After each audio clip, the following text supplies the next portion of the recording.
Oh, Jesus Christ. We're back. So that means it must be Thursday night. What's up, everybody? And what's up? Another freaking hangout. God, this beer is cold as hell.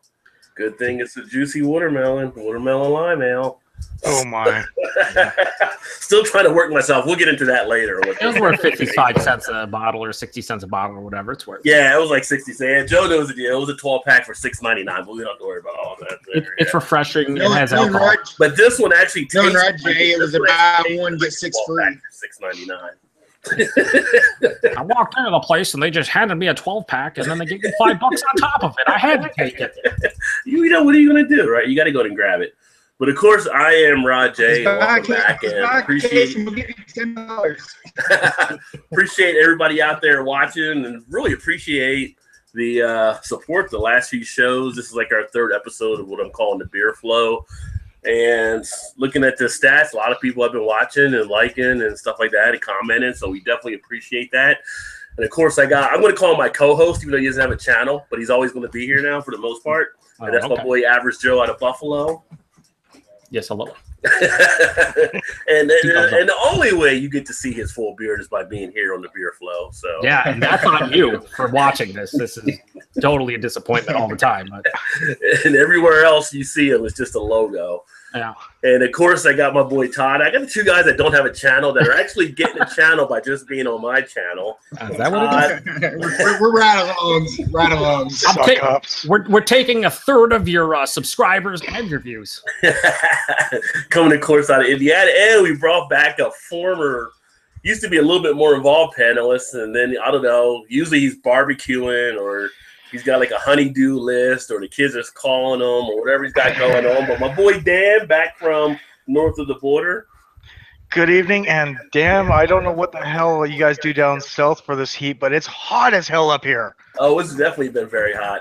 And the good thing is that we're actually on YouTube, because I look over to my TV set, it's raining, and the storm has started because my DirecTV is out. So, which how they're able to still stay in business, I have no idea. I guess because we keep paying them, but. Don't you know that it's up 99.9% of the time? That's what they tell you, right? It's like, but you know what the problem is? The cable companies are that much worse. So Time Warner or Comcast, whoever you got, is definitely worse than DirecTV. Yeah, that's how they keep screwing us. Yep. But if you are watching out there, well, I know you are. I see two people out there watching in YouTube land. As other people jump on here. If you have comments, go ahead and ask questions or like that. If you want to join, just put a thing in there. I'll get you the link to it. I think I probably got to get drunk in one. He's probably one of the guys out there. I forgot to send him a link, so I'll get him a link here in a second, too. You'll know Drunken wants to join when he starts screaming at you. Oh, he'll start lighting up the board for sure. If he doesn't get the invite, yeah, he'll know. How do I join? Is there a link to this? Send me one, Rod. Rod, send me one now. Where is it? Yeah, how do I do it? Very angry. I've done that before, so I'm not gonna knock it. Let's see here. Give me 1 second. But what's everybody drinking tonight? Well, I sent it to Drunken One. Well, I'll start off since no one else is jumping in there. We don't have channels, Dan. We bow to the people. Oh, that's right. So now I get. Mention your channel, Dan, too. By the way, that means I get priority. BeerVentures.ca gets priority over the rest of you folks. Oh my God, the Canadian takes over. So tonight I'm actually drinking something from Twin Sails out of Port Moody, BC. It's the Two Straws Milkshake IPA with peach. Nice.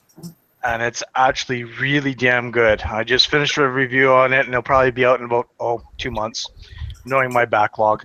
So you're that far out right now? Yeah. I know I'm 2 weeks out on backlog. I'm 4 years out. Me too. Yeah, I'm about 2 months out because of the fact that I've got a lot of stuff, and I try and do daily reviews, but if I do it on my camera, I got to pull them off, actually edit them, and actually have the time to edit them, and I'm just lazy.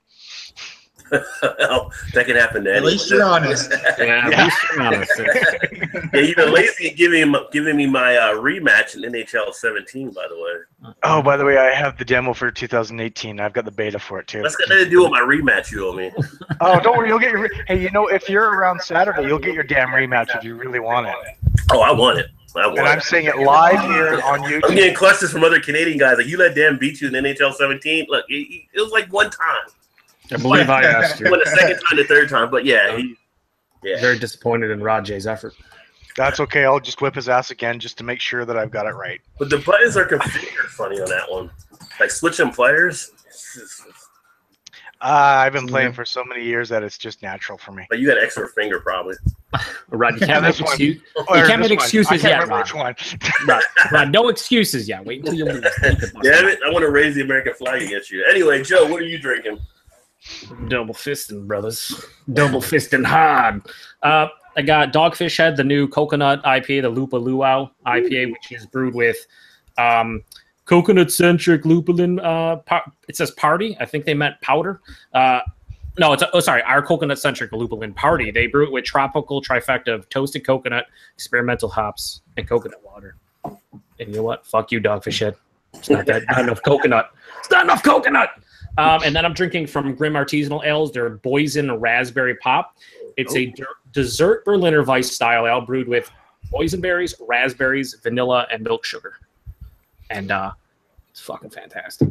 Jesus, you know it's summer when you have all the fruit in there. And it looks like a fruit smoothie. So, I mean, can't really. I mean, it's fantastic. So I'm impressed. Speaking of Boysen, Todd knows one of our breweries here is Mad Tree. And they have a Boysen the Hood is in the boysenberry. It's pretty nice. Have they been sued yet? Not yet. Oh. They should be. Todd, what are you drinking? I am also drinking a Dogfish Head. I don't give a shit if it's hot or not. It is the worldwide stout.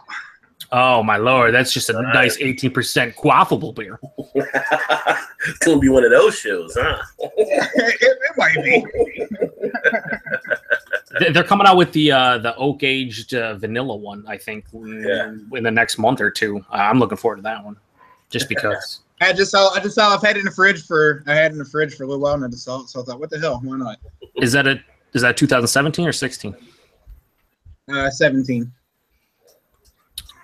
How is it alcohol wise? Is it like a little bit boozy, a little bit, as you like to say, hot? A little bit, yeah. It's a little hot. It's not terrible though. Not as bad as I thought it would be. Definitely one that should sit for a little while though. Yeah, but you get a lot of big coffee flavor to it for sure. I was on Untapped last week. You posted what beer were you drinking? You just said hot, very hot. I think it was that new Founders. The DKML bourbon malt liquor thing, right? I was going to ask if you burned your lips. That thing burnt. It did burn going down for sure. There's now a hole in my esophagus. It's like, who's going to take malt liquor and put it in a bourbon barrel? That's crazy. It actually wasn't bad. Eric didn't like it too much. Eric was going to give it a D or something, he said. Yeah, he was going to give it an F, I think, at one point, but I think he lightened up on it. Eric and Lions fans. It was better than that. Not a home run for Founders, but it wasn't bad. The problem I have with it is very gimmicky from the standpoint is like they dry hopped it, and it's like, look, it's fucking malt liquor. I've never seen a malt liquor dry hopped and then be like, yo, it's totally a malt liquor. It's not a malt. It's just like a strong ale at that point. I mean, we're using a bunch of corn. That's great, but you dry hopped it, and now it's in bourbon barrels and all kinds of crazy shit. It's just like, I don't know if it's really a malt liquor, kind of gimmicky from them. Hey, but that's what Founders does, weird shit like that. Yeah, I'd have to think. I give them an A for effort anyway. I'd have to think somebody was smoking weed when he came up with that idea. He had to be smoking weed to do that. Take the malt liquor and put it into the bourbon barrel. Or maybe he wasn't sure either. Yeah, all that barrel aged series that they've had this year, they've all been very interesting. Yeah, I can't wait for the comeback of CBS because that's. Can't wait to rock that Walkman one more time with the big foamy ear pad. Some Canadian breakfast stout.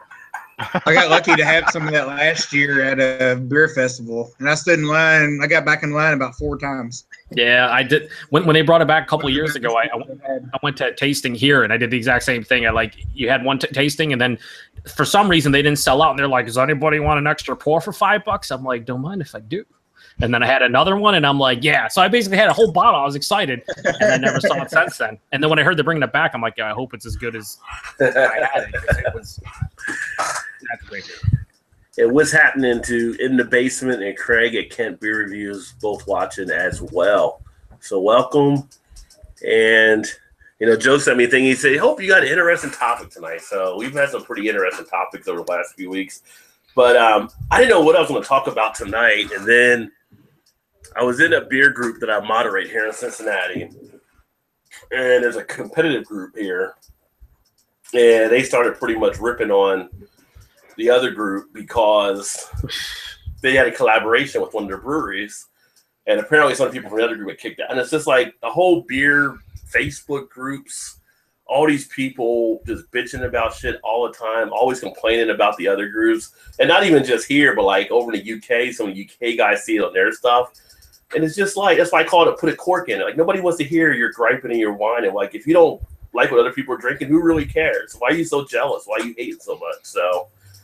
It's kind of crazy. I don't know if you guys see that as some of the Facebook groups or groups you're part of with the beer stuff, but it's kind of like, even when people bitch about people chugging, it's like, who cares? It's their beer. If they want to chug it and be done with it in 5 seconds, let them be done with it.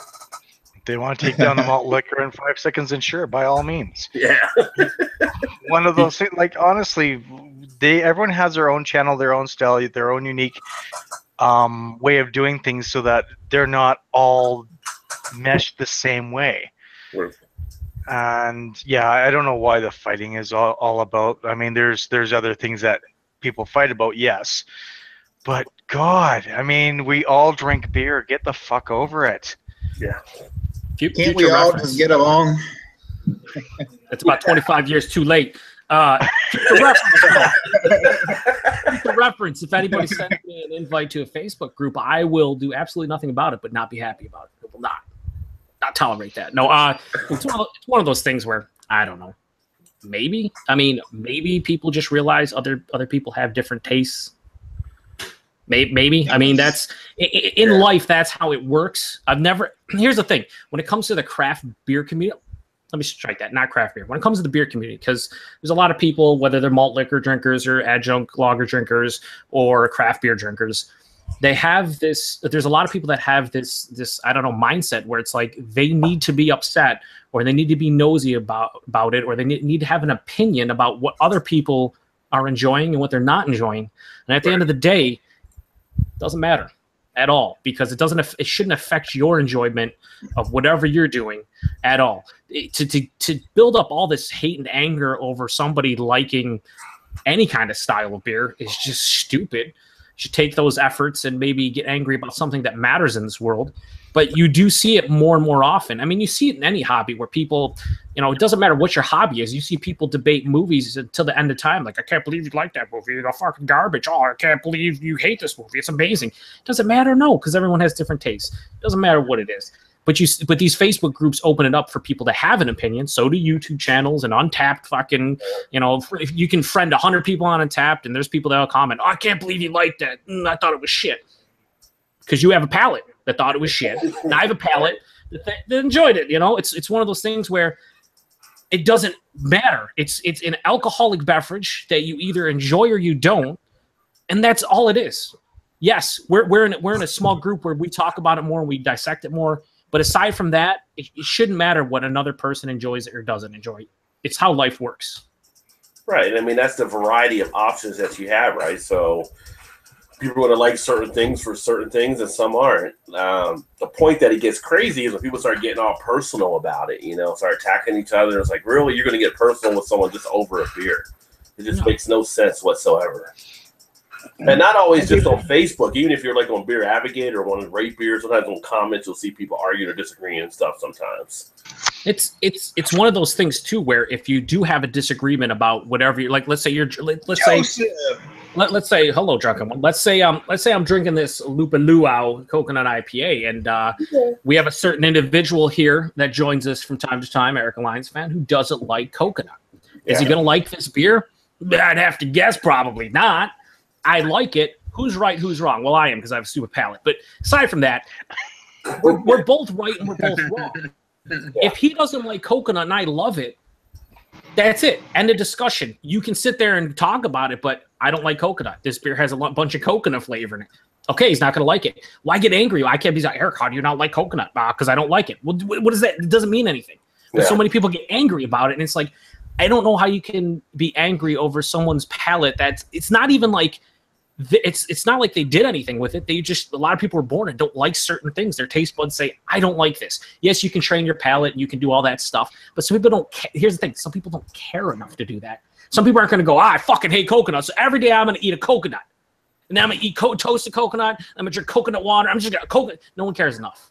No one cares enough. If they don't like coconut, they're probably going to steer clear of coconut flavored things, and if they do, they're going to get into it like me, and that's how it works. And like I said, I don't get why people get so angry over all this stuff. It's fucking so dumb.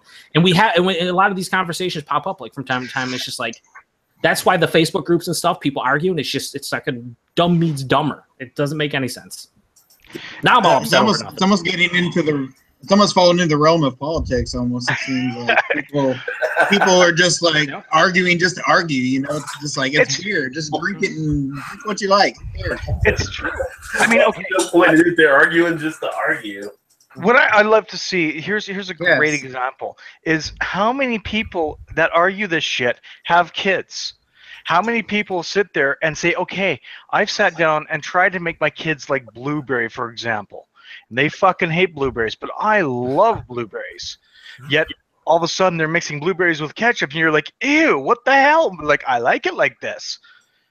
Yeah, you just let your kid. You let your kid do whatever you want. Why the hell do you have to have an opinion of what people like and don't like with beer if you're that snobbish about it? Yet you let your kids do. Dad, 99.9% of the time I agree with you. But at no point in time should everyone ever eat blueberries with ketchup. I was using that as an example because my daughter actually did that when we were out one day, and I was like, what the hell? Yeah, that's hey. Joe, don't knock it till you try. No, you know what? That's what I'm doing tomorrow. For dinner, blueberries with ketchup. Yep. If our president can have a steak with ketchup, then those kids can have blueberries with ketchup too. Rod, hopefully that's the first and last time you reference anything in regards to that. No, but I think Todd is right when it comes to politics, religion, stuff like that. There's a reason why there's a lot of I'd imagine, again, I'm not in any Facebook group, but I'm sure there's a lot of Facebook groups and there's a lot of YouTube chats and stuff where people are like, those two things, don't bring them in here because it never ends well. It just those two things. But now you see a lot of hobbies, and more specifically this hobby turned into that, where you get on here and you have an American adjunct lager lover who will swear by their Budweiser, and then you have someone on the other end who loves all craft beer, and at some point over the course of that chat they're going to start like chirping one another, and it's like, whatever, if that dude over here or woman likes Budweiser and wants to drink it and they enjoy it, fine. And sometimes there is a difference in there too, like we're talking about where some people actually attack, because sometimes it's just somebody will say something in there, like I've done stuff before, like you make a joke or a sarcastic type thing because you're playing a sarcasm type thing, right? So you're trying to be funny with it or something like that. Everything is not necessarily a personal attack on something, right? So like we had a thing that Todd knows, we did a thing, I made a comment about Zima and stuff, and the person who recorded us got all upset. Like it was just a joke. We always joke about Zima. We joke about Bud and some of the other stuff. But it's not like I'm going to go to see him sitting there like, why the hell would you waste your money on drinking blah, blah, blah, blah. That's his choice to drink that, So, well, guys, I have a confession. I had a Budweiser over the weekend. I'm really sorry, but I had a Budweiser over the weekend. All I hear is, kick him out now. I'm sorry. All I hear is blah, blah, blah. I'm a dirty traitor. Get the fuck out. I don't know what you're saying. It was at a wedding, and they only had Budweiser, and I wanted to keep drinking. It was either that or some cider or something. Yeah. Or Hi, Zima. I'm drinking what I drink a Budweiser and a Zima. I mean, when you're in Rome, right? When you're in Rome, that's all they got. You got to do it. I'm still washing my palate out with this good beer, so I'm I know sorry. that's right. Hell yeah. Rod, it's like the first rule of the beer club is not that you don't talk about the beer club, it's that you take everything super serious all times. Apparently so. For No some. sarcasm, no joking around, dead serious. Like, I've never seen so Everyone many off. people get pissed off when they see someone do a chug video. It's Oh, like, yeah. why? Why are you? They shouldn't do it to craft beer. They pay for it. He can do whatever he wants. He bought it. He paid for it. Let him drink it like Right. If they want to shotgun it, they want to, chug it, they want to fucking pour it down the drain. It's their hard-earned money. Yeah. Let them do what they want with it. Indeed. It's true. Yeah. And so it's just like, it's beer. It's just beer. Rodney, what are you saying? It's just beer. This is the lubricant that makes me move. Well, it's beer. You enjoy it. You enjoy it the way you like it. So you drink it the way you like it, and what works for Yeah, you. I agree. Yeah, you want to pour that shit down the drain? Go ahead. Yeah, You would take it to the club and give a girl a few bucks and let them pour it off of whatever part. You can do that. It's your beer.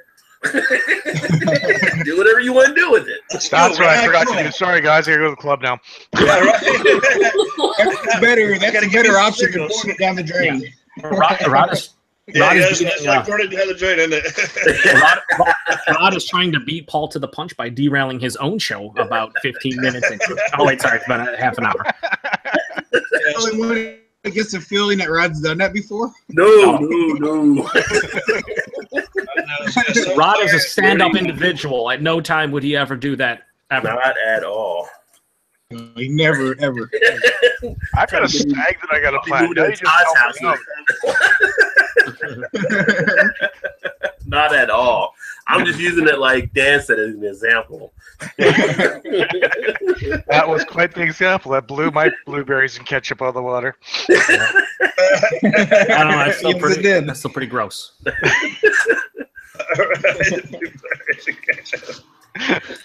But it's pretty just gross. funny. It's just funny when you see some of the stuff like that. It was just cracking me up, and it's like, I just don't get it. But hey, People do get serious, way too serious about things that really amount to nothing. right? Like in general, hobbies. The reason they're called a hobby. It's because you enjoy them, but you don't need them. And yet, it seems to be most hobbies are very confrontational within them. Like I said, you can really take any hobby, and there's always people on one side, people on the other, and they'll get into heated debates. They'll insult one another all over something that really, at the end of the day, means absolutely nothing. In the grand scheme of things, doesn't mean anything. So, Yeah.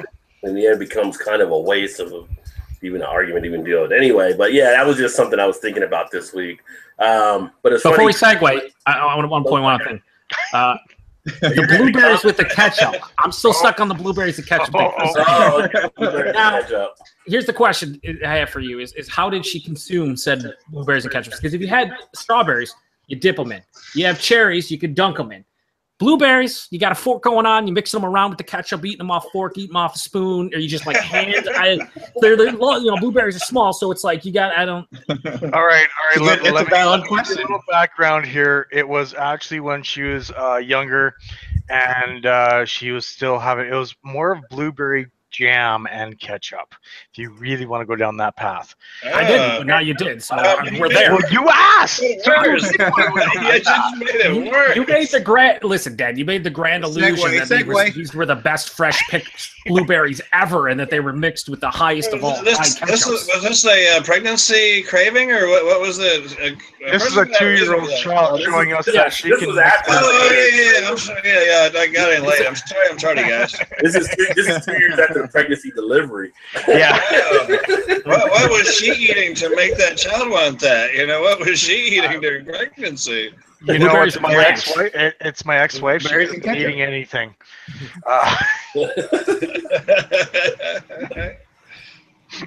So now that I know, I'm glad. Yeah, so I don't know how it happened, but somehow blueberry jam and ketchup. Interesting. I'm gonna try it. Never. I mean, I guess if you had like a breakfast, it could happen if you think about maybe you have toast and you have something with eggs or potatoes with maybe somehow they came together and she said, She I had like scrambled this. eggs and she had toast, and she just wanted to take the rest of the stuff and mix it together and have it, and kind of it threw us off. Yeah. But she said she enjoyed it, and we just went, okay, well, you're eating. That's all that matters to us. Yeah. The ketchup from the hash brown seemed to get mixed in with the pancake or whatever. All right, let's get a whiz. I mean, let's face it. In the end, it's all going to the same spot. So I mean, come on. Right. You think about this in a sense. That's we're what kinda doing tobacco the same drinkers thing. say. Yeah, you think about us. We do this with a craft beer. We have a certain flavor of beer that we mix with something else, and we combine that. I mean, that's the whole point of macros. So the other day I had beer that had sheep shit in it. So it was. you had Budweiser, you said. Oh, yeah. I said sheep shit, not bullshit. Now, Rod, we talked about this. Did we just go through this?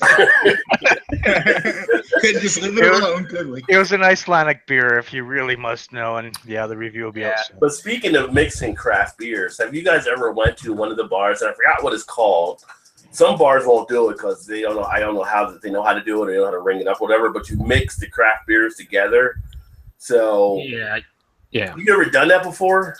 No, but it's called whatever. Like the what is it called? Like it's something Or something. where they basically just take a little bit from each tap and they put it in front of you, and it's like whatever. Like I forgot the actual name. It was like the brewer's pour, like the brewmaster's pour, or whatever. And no, there's a lot of breweries will do that. Some won't, but. Yeah, I've never tried it myself. It would be interesting. Yeah, suicide. That's what it is. Suicide. Yeah. Yes. I've never done it before, but it sounds interesting.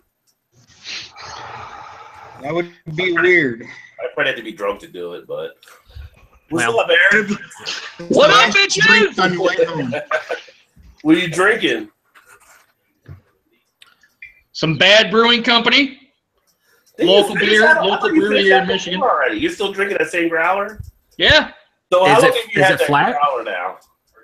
What's that? How long have you had that growler now? Oh, geez, for almost a week. And how's the beer? Is it flat?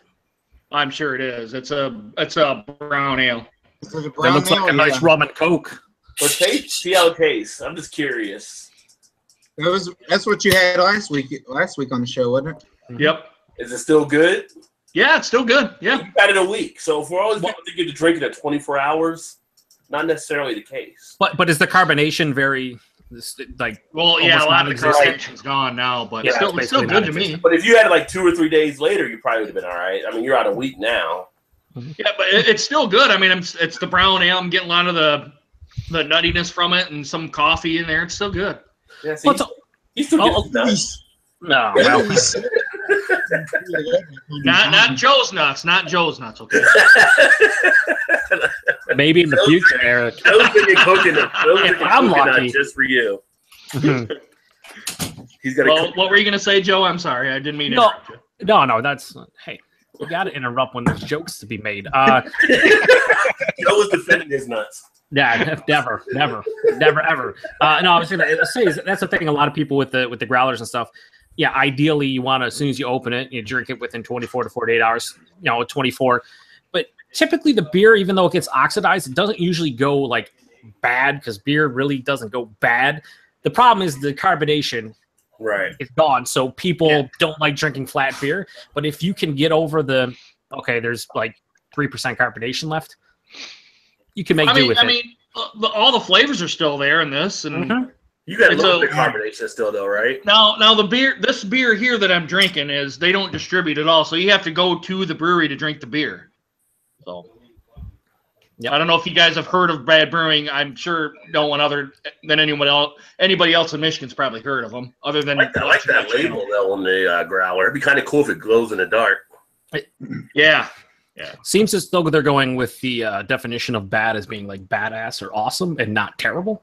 Mm-hmm. Well, they kind of have to, because if you do bad as you're Come to Shit Brewing Company. Terrible beer.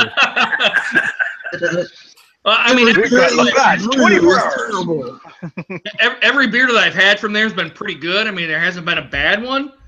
But if I were to, I see what you did there. I see what you did there. Peter. Segue. And we had a comment in there that you should add some ketchup with that. Because the ketchup's going to be the hot. add ketchup to it. Sure. Look at that. The Canadian went and made something good. Maybe with just a twist of blueberry. So from one Has to Eric be to the jam. other, Eric, what are you drinking up there in the Northeast? I'm still on the Budweiser. Oh, you are drinking Budweiser. We were just talking about Budweiser. Yeah, it's a I bought the 6-pack of the 16-ounce cans yesterday, and it already had yesterday 26th of July 2017 written on it. So yesterday it was fresh, or yesterday it was 180 days fresh. Now it's not fresh, and now it's undrinkable. Oh no! What do you mean by now it's undrinkable? Now it's undrinkable. Yeah, one day later it sucks. Let me see if that's still the case. I believe that beer was undrinkable yesterday. And the day before. That corn is past midnight. Well, I I mean, had no surprise last night, fellas. they have to put the stupid date on there so, they can't be held responsible for, the beer tasting exactly the same 3 years from now. Sacrilegious because I just reviewed the beer camp in St. Arnold's dry hop Berliner Weiss, and I used a Chimay chalice, and I'm using a Chimay chalice for Budweiser. Can't get much classier than that. Never seen that nice glass before, I'm sure. I mean, Budweiser doesn't have their own chalice glass, I assume, right? No. No. They do, but it lights their up every fancy time pint someone glasses. scores a goal. If it's a chalice glass, probably Jay Terrio owns it from Anheuser-Busch. I'd like to actually, although I don't know why, but the one Budweiser would be interesting is the one that gets sent to Canada because they say it's so bad. I just kind of want to see how bad it is. That Prohibition or whatever. Yeah, you want me to tell you something? Oh, the Prohibition series. Yeah. It's pretty shitty. I never drank it. I just don't. You just got to get You near the already damn know. thing. You already got to get know. near the 6-pack. Hey, It's like, oh, this is shitty. Well, if anybody's going to like it, it's going to be me because that's my style. That's it. Or me, maybe. Yeah, we need to pass on those dry hopped malt liquors aged in bourbon barrels. Just what the fuck? Oh, God. Yeah, poor Eric got that one. But Todd said he thought it wasn't that bad. So, that's Todd the said it difference. burned his tongue, though. Like, it burned his tongue. He has, blisters on it, right? You said it was super hot. Well, that just goes to show you how people's palates are. Yeah. I don't like it, but he did. No, I wouldn't say it was the greatest beer I ever had. But Don't put words in his mouth. There was no tasting notes on Untapped by Todd. The tasting notes were very hot. Very hot. Yeah, hot, very hot. I was concerned. Oh, yeah, it was hot. It I was thought the hot. house was on fire. I didn't know what was happening. He was talking Drinking about a beer where you listen to Buster Poindexter. maybe he was doing both. Yeah. Hot. That's how Todd rolls on a normal Yeah. Thursday night. Buster Poindexter, some 14% bourbon barrel aged malt liquors that aren't really malt liquors. That's how he rolls. So, Right, Jay, type of review, it definitely burnt the cheeks a little bit. It got up in Oh, there. whoa. Which cheeks are we talking about here? Let's define this right here, right now. the front cheek. Yeah, actually, Rod never. It burnt all the way down. So All the way down. It tasted like shit. Comes from Beverly Hills because it's down and out. Mountain and out. Yeah, Hey, we went there. next Monday, folks, is E40. Oh, Oh, God. shit. That rapper juice. E40 was a Oh, yeah, rapper. Yeah, you found rapper. But speaking of segues, so barrel aged. So what do you it's super segues by Rod J. what do you guys think about barrel aged beers as far as possibly being the next hype style for this year? Because we're seeing a lot of barrel aged stuff happening. I already think Last year we had the hype style, overplay they of were the already in IPA. This I year, already in it. it. He was. I thought it Yeah. already Yeah, was. I think it's still growing though. So I mean, when you At some kind of point- do I think what you're seeing now is malt more liquor, barrel aged, like Hold barrel on. aging I got something something. other than Go ahead, bourbon. Todd. And so I think you're seeing Go now ahead, more stuff like in tequila barrels or whatever. Whiskey. It seems like it's kind of growing in the other areas of hard liquors, I guess you could say. What were you gonna say, Eric? The founder's doom. Now, to me, you should, and this is just my own personal opinion. I'm sure everyone is going to probably disagree with me on this when I say it, but you should never, ever, and Joel, quit smiling because I know you're going to laugh your ass off when I say I'm this. not saying anything. You should never, ever bourbon barrel age an IPA. No, yeah, I'm probably right. Because the hops, now wait a minute, because the hops and the bourbon counteract each other. Well, you can't age. You can age it, but there had to have been some Why do it? Process in it before it even got to you as the IPA. So I would think that the IPA is already going to be somewhat a little bit older than it normally would have been if it was packaged fresher. Yeah, but still, the hops and the bitterness with the bourbon just counteracts each other. It's kind of fighting each other. Don't you think that beers like English style barley wines that kind of have a hoppier flavor, therefore shouldn't be more of the barrel aged kind? Yes, I do personally, but that's just me. Gotcha. I don't know. It depends on the style of IPA because you have the super hoppy and then you have the super juicy. If you make it into a medium one, you add bourbon with it. It's like having a bourbon and orange juice or something else like that. Mm. It wouldn't be that bad. Why can't you just do a souped up amber or maybe just a standard pale ale instead? I wouldn't do pale. I'd do amber. What was it? I think it was an oak aged arrogant bastard. Now that I thought. Oh yeah, that's good. That's a good one. Very well. What one was that, Eric? I believe it was an oak aged. It's oak aged arrogant bastard. You're right. Yeah, I don't remember if it was oak aged or bourbon barrel aged. Now that I think. If you get the lucky bastard, it's the regular arrogant with the double arrogant and the oak aged. Yep. I think it was bourbon barrel now that I think about it. But I mean, it was done well regardless of which style it is. They're both really good. Yeah. I think that's done well. And I mean, I really need to go back to Arrogant Bastard, just the standard product, because, and it was a bourbon barrel aged bastard is what it was. I don't remember really thinking all that much of the original Arrogant Bastard. Yeah, I know. I'm crazy. Sue me. But after having the bourbon barrel aged version, I kind of liked it, and maybe my palate has changed as far as that's concerned, which is kind of what I like about doing these beer reviews. And especially, I started at 21 years old when I started doing Beer Advocate, and I can clearly see that my palate has changed over that time. And I kind of like how doing these beer reviews, chatting with you folks, looking back on, say, like Rate Beer or Beer Advocate, seeing how it's actually changed. You know, that's kind of what I like about this whole process. Eric, that's not allowed. Your palate's not allowed to change. It's not your palate, it's batch variation. Budweiser, I'm sorry. I got 2 points to number one on you, Rod, about talking about the hype on the bourbon barrel.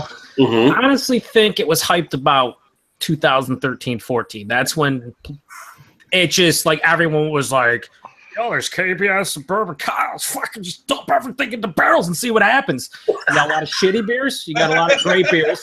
You got a lot of in between. Yeah, well, they were just, we got this fucking Imperial Stout. It's like 8%. Let's just dump it in the barrel and see what happens. They dump it in the barrel. The thing's super thin because the beer was already thin. Doesn't hold up well in the barrel. And people are like, well, I like this one better when it was not in the barrel. But I think what you're seeing now is that it's not as much hype as every fucking brewery does a barrel-aged beer of some kind. Like that, it does it like they can be barrel-aged IPAs, which are the greatest style known to man, right, Eric? Or it can be, a porter or an imperial stout or whatever. I mean, or a barrel-aged coconut stout. No. Get out of it. No. I need a minute. I'm good. Oh. Fuck you, coconut. There it is. This is coconut. Everything says drink me, Eric. No, if you send it to me, I will review it, Joe. I'll send you $3 via PayPal. You buy it yourself and then review it. That works. Come on now. I think it was hyped about a good 3 years ago, and now it's not as much as hype as everybody who does it, and now it's let's branch out and do every style. Like you see all styles in it, from IPAs to the weird German styles that you've never thought of, to tons of sours now that are barrel. A lot of sours have been wild fermented and barrel aged and oak foeders and all that stuff. But you see, like, every place has it. So I don't think as much as hype as it's so readily available that, like, you see it everywhere. So in your mind, you're like, oh my God, it's the next big thing. It's like, it's just kind of a style now. Like, it's a style within itself. It's barrel aged whatever. And you see it everywhere. To make this, is it a bad thing though? It's a bad thing if like I said, there's a way to do barrel aged beers, and that's properly. I know it sounds really stupid and generic, but there's a lot of companies that will say, hey, there's a lot of breweries that seriously will be like, I have this great, 8 to 10% Imperial Stout, and it's great on its own. Let me just get some barrels, throw it in there, and we'll see what happens. The problem is most of the great barrel-aged stouts that you think of, they put a lot of time and effort concocting and brewing and trying recipes for an actual Imperial Stout or Porter that can hold up to the barrels. Yep. It thins out the barrels depending on how wet the barrel is. If you put it in a barrel for, a super wet barrel for 2 months can impart as much flavor as one for a year if it's not as wet as that one. So it's like a lot of places just get the barrels like, fucking a great beer, we'll throw it in there. And then people buy it and go, well, I like the base better of this, beer. And then they're like, well, they didn't really do anything. They just took the regular beer, threw it in the barrel, and see what happens. The best ones are ones that people take time, effort, and try to figure it out. The reason why Bourbon County Brand Stout is one of the highest regarded beers, period, is because they fucking spent time on that base stout, which I don't think they've ever released to the public. They've released, I think it was 2012, they did a Night Stalker and a Big John where they took the base stout. Big John was cacao nibs, I believe, and then Night Stalker, they just dry hop the shit out of it.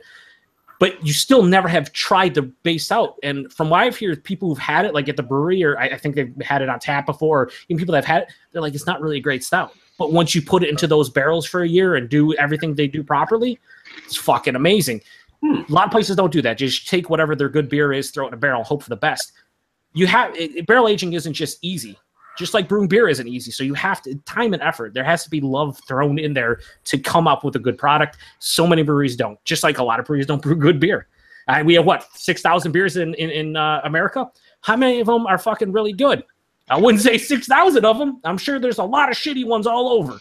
Yeah, there's some shitty ones you come across. There are some really shitty ones, and I'm talking craft breweries that are shitty. That Minhaus. Dan loves Minhaus. Minhaus is the greatest brewery known to man. I'm out. Right. See, that's the thing. Dan's not leaving because he's upset. He's going to buy a Minhaus property. Just because they're in Calgary and I can go down the road and fucking buy it doesn't mean I'm going to. I might buy their pizza. They got good pizza though. Their pizza's better than their beer. That's they're doing it right. But the other part, to go to Eric about IPAs being barrel aged. Eric, number one, settle down. Don't get so angry over it.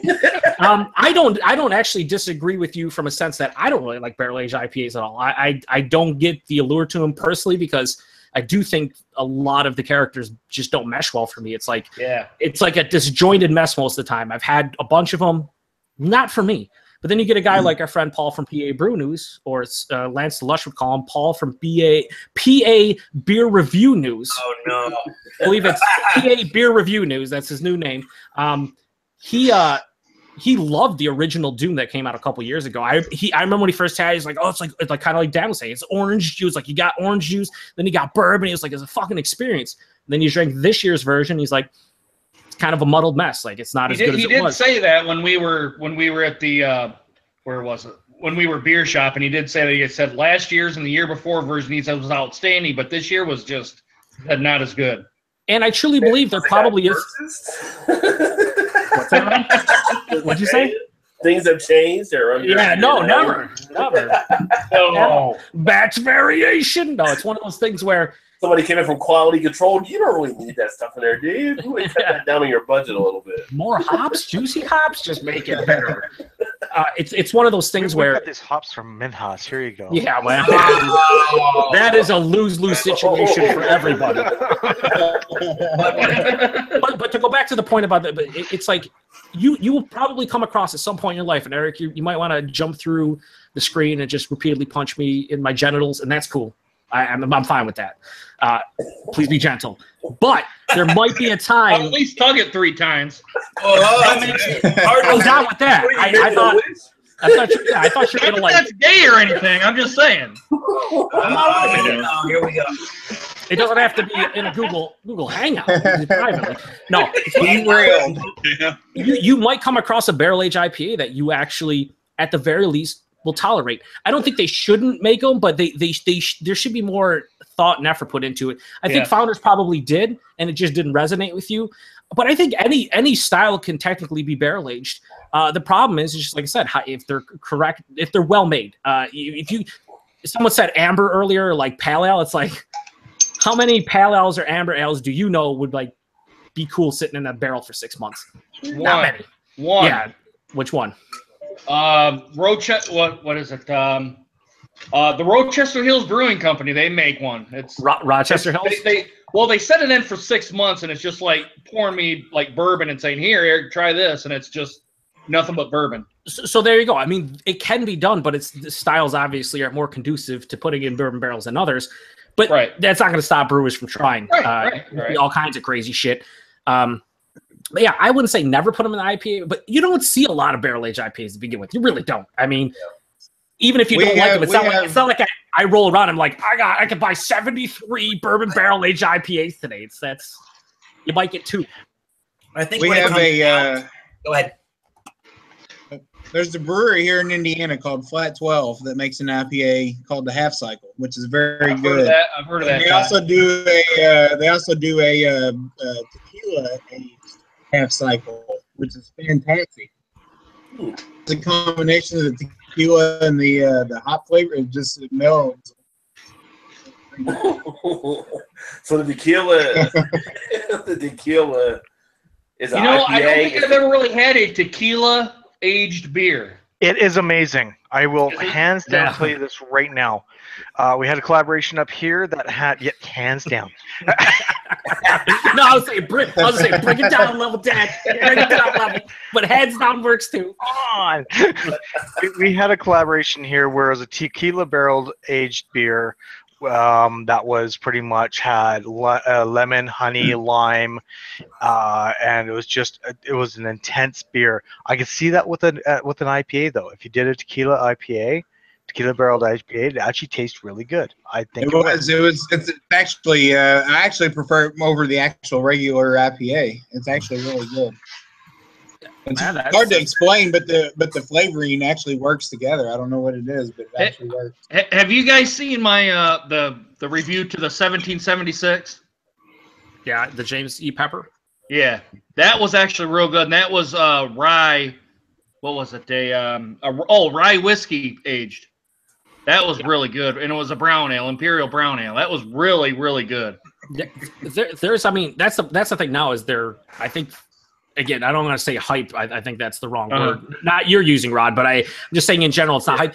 But the in thing now for barrels is so like everyone's trying to use kind of cognac, brandy, tequila, all different kinds of whiskey, scotch, rum, all different kinds of rum.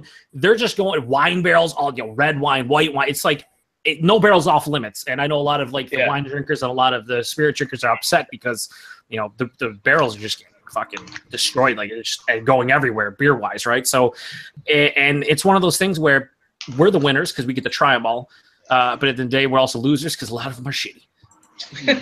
Yeah, in a sense though, isn't it kind of pushed by the consumer like us? Oh, it is. Always wanting something new or the cutting edge, what the new style of beer out there, so the brewers are trying to do whatever they can. That's a great argument, Todd, and it goes to there's been arguments, I think even on this chat, maybe going back weeks, where people are like, oh, can we stop with the IPAs? Well, stop with the IPAs when they don't sell. Once they stop selling, then we'll get rid of the IPAs. But people cannot get enough IPAs. That's why there's 7 billion styles within IPAs. You got the New England style, West Coast style, this, blah, blah, blah, everything. You know why? Because people love them. It's like they don't love them. Exactly. Well, technically, those things have been around in the United States I mean, you can trace the origins of IPAs all the way back to Ballantine with their IPA in the United States. At one point in time, that was a major player in the ale and just the beer community in general.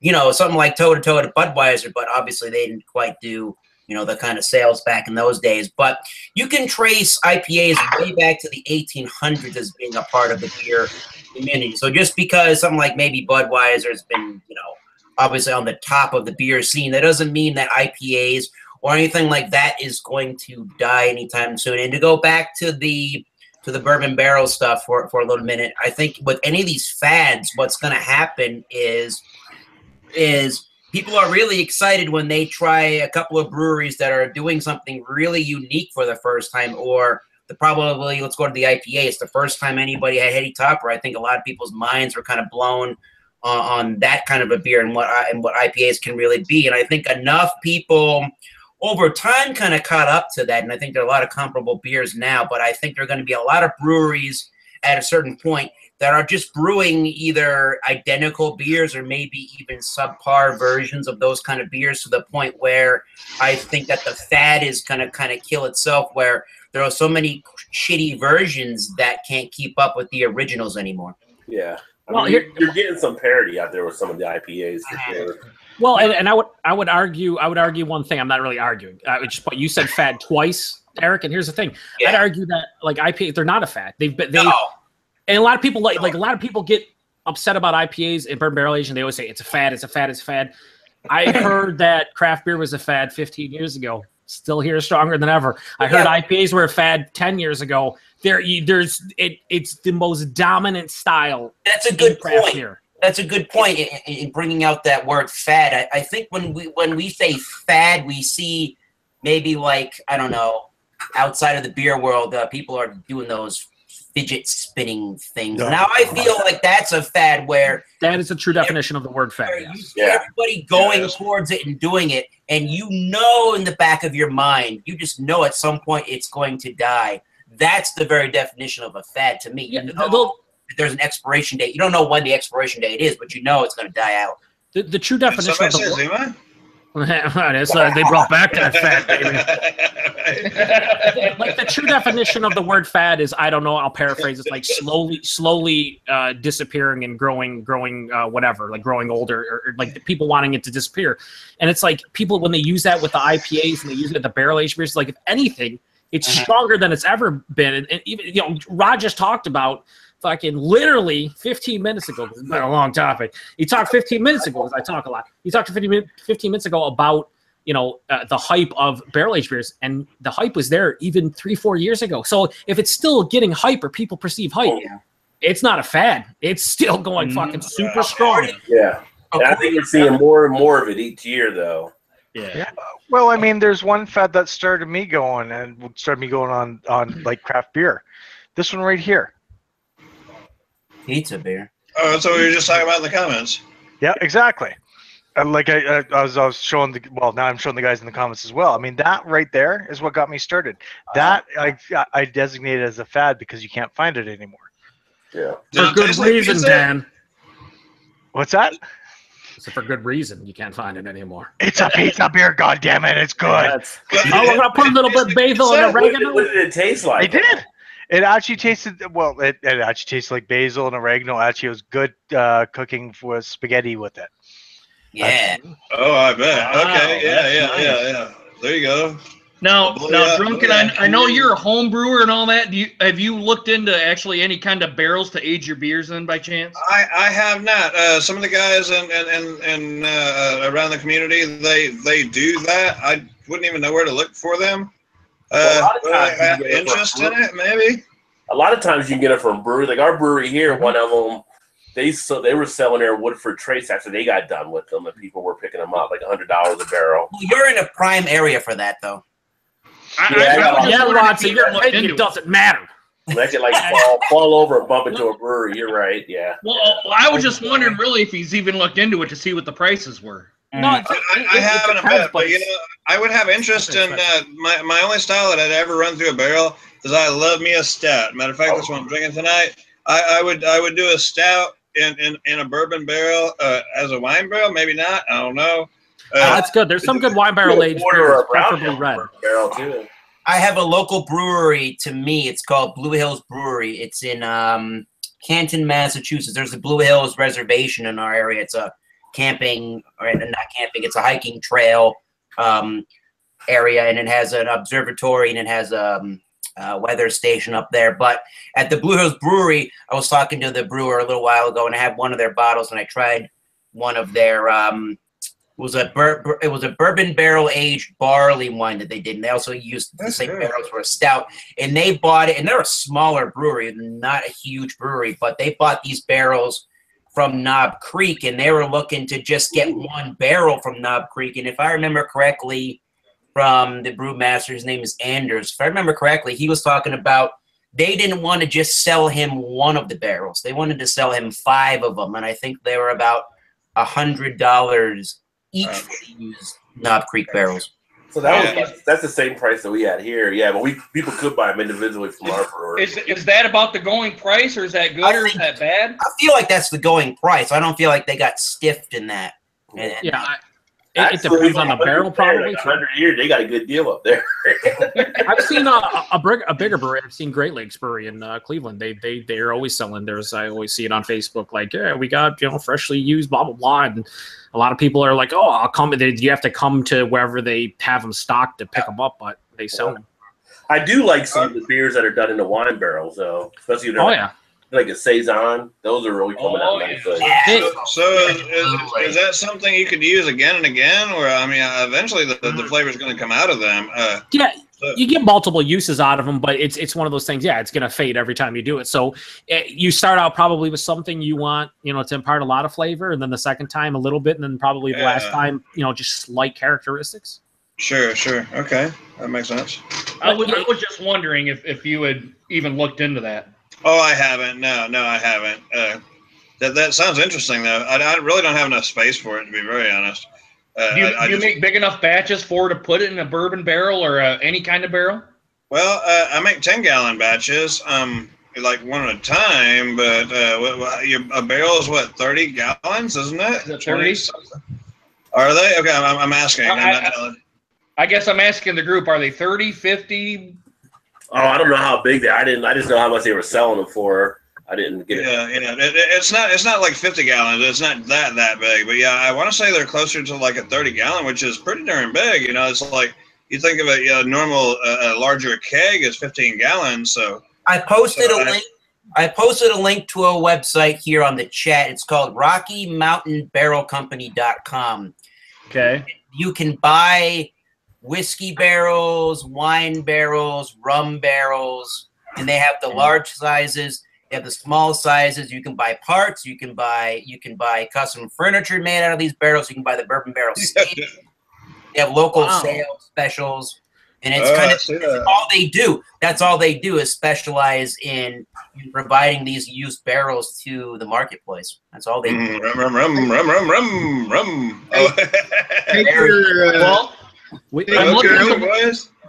I'm looking at the website right now, and it says a rum is 53 gallons or 200 liters.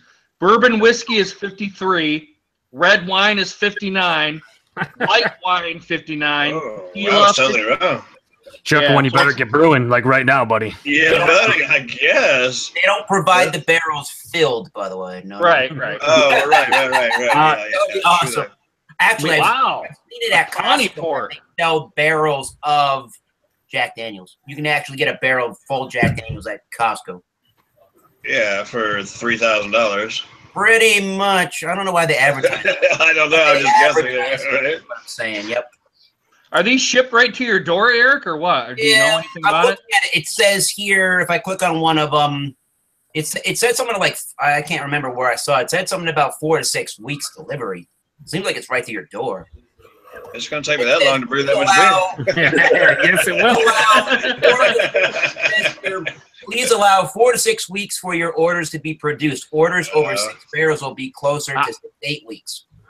There's probably a reason why homebrewers don't, do a lot of barrel-aged beers. You got to brew a lot of fucking beer. A lot of times what you hear is it's like groups that get together to do it, Right. You know what I'm saying? Like little associations or whatever, and they all get There's together. no home brewers Dump, drinking 50 gallons of whatever they brew. Right.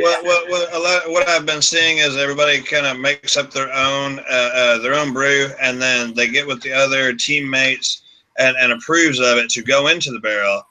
Say they're all making a stout or whatever, so everybody does their individual stout, and of course none of them are going to be exactly the same, but there's approval between the whole group to say, okay, yeah, that's good enough, let's throw it in. So it's a huge blend of however many brewers that might be doing the contribution into it, but it is approved. You can't slip in something. You don't want to slip in something crappy or infected, obviously, into a batch like that and ruin a whole bunch of it. Two things on this website, and one of them kind of makes sense even beyond this website. One of the things they have is a 20-liter barrel, which is 5 gallons, although I'm not sure that it's actually been aged in anything, so that's kind of a disappointment on that. But the other thing that you can do, like a lot of brands do, and I posted another link to that Oculto crappy bourbon or that tequila stave beer. You can actually just buy the staves from their website, from this website, and you can just age beer on like blocks of bourbon barrels. That's the most efficient way for homebrewers is staves, and then a lot of people will take even oak staves and they will just throw them in some whiskey or whatever and let them soak them in and then throw it in the beer. I've heard that. It actually works pretty good. That's what I was just getting ready to say. It actually works pretty good. I'm sorry, Todd. We're on the same wavelength channel. That's what it means, channel. I'm saying it should have like a YouTube channel or something. Yeah. Come on! You're killing me. So up in Canada, I guess Dan, Bud Light has a Rattler. Yes, they do. And then an apple beer, right? I've heard of that down here. Jace Westcott said it's actually pretty good. He's wondering if it'll make it to the USA, but they have an apple. We sent it to Canada. We probably skipped it down here. You know what they have in Western New York? They have a Labatt Blue. I thought Labatt a couple of years ago they were going. Sorry, Joe. Go ahead. Barrel aged. I was just going to get real sexy into some Labatt Blue grapefruit and shandy. They have a Labatt Blue, shandy, and grapefruit, and they have a mix pack that includes Labatt Blue lime. And I've seen it every single time at my local Wegmans grocery store, and I give it the stink eye, but I'll never buy it. Blueberries and ketchup. Someone go buy it for him. Damn it! I was Someone going to say go buy it for him so he can review it. Oh wait, he doesn't have a channel. All right. First review on my newly formed but not real channel will be Labatt Blue grapefruit mixed with Heinz ketchup. They also have coconut. No coconut. I got to be impartial. I don't want to like it. They also have shitty NHL teams in that area too. We're not going there. Pretty fucking shitty. On a scale of 1 to shit. Unfortunately, guys, I've got to run away. You ain't got to go anywhere. Where are you going? It's like my wife has to be picked up. Dan, you have homework. You don't got to go anywhere. All right, Dan, you have homework. Get a Budweiser, get some blueberries, get some ketchup. Let us know how it goes. I'll actually do that because I do the Franken brews on my channel. Yeah. I actually do that. I want to see it. I don't believe you. I don't. Get some Putin. This is a challenge. Yeah, this is okay. I don't want to see it at all. I really don't want to see it. Afterwards, give me your home address so I can do it at your place and throw up all over your damn place. Nah, that's not part of the deal, Dan. That's not part of the deal. No, I'm amending it so that if you want me to do this, this is what the deal is. No deal. Take it early. Or no deal. Take it early. I'm gonna have to leave it if I ain't throwing up on your place. I'm not doing it. I don't want you to throw up at all. Maybe it's amazing. Let's get real about this. No, you never know what you won't like or will like until you try. Okay, tell you what. If I can't stand the Minhaus watermelon, oh wait, I can't. Never mind. All done. If I can't, you can just end it with I can't stand Minhaus. Just be done with that because that's we're done. All right, guys. I'll talk to you guys later. Have a good one. Thanks for having me on. Take it easy. See ya. Jason, what the interesting comments you want to read, Joe? Maybe. There's a few. To go further, Jace Westcott also mentioned because in the basement said a lot of places should get their barrels recouped, which they basically torch them and stuff and make them, reusable. And then Jace Westcott says again, Albino Rhino's BeerVentures on the DRM Recoup is great, which is a recoupery in Ontario that he went to and filmed them actually recouping a barrel.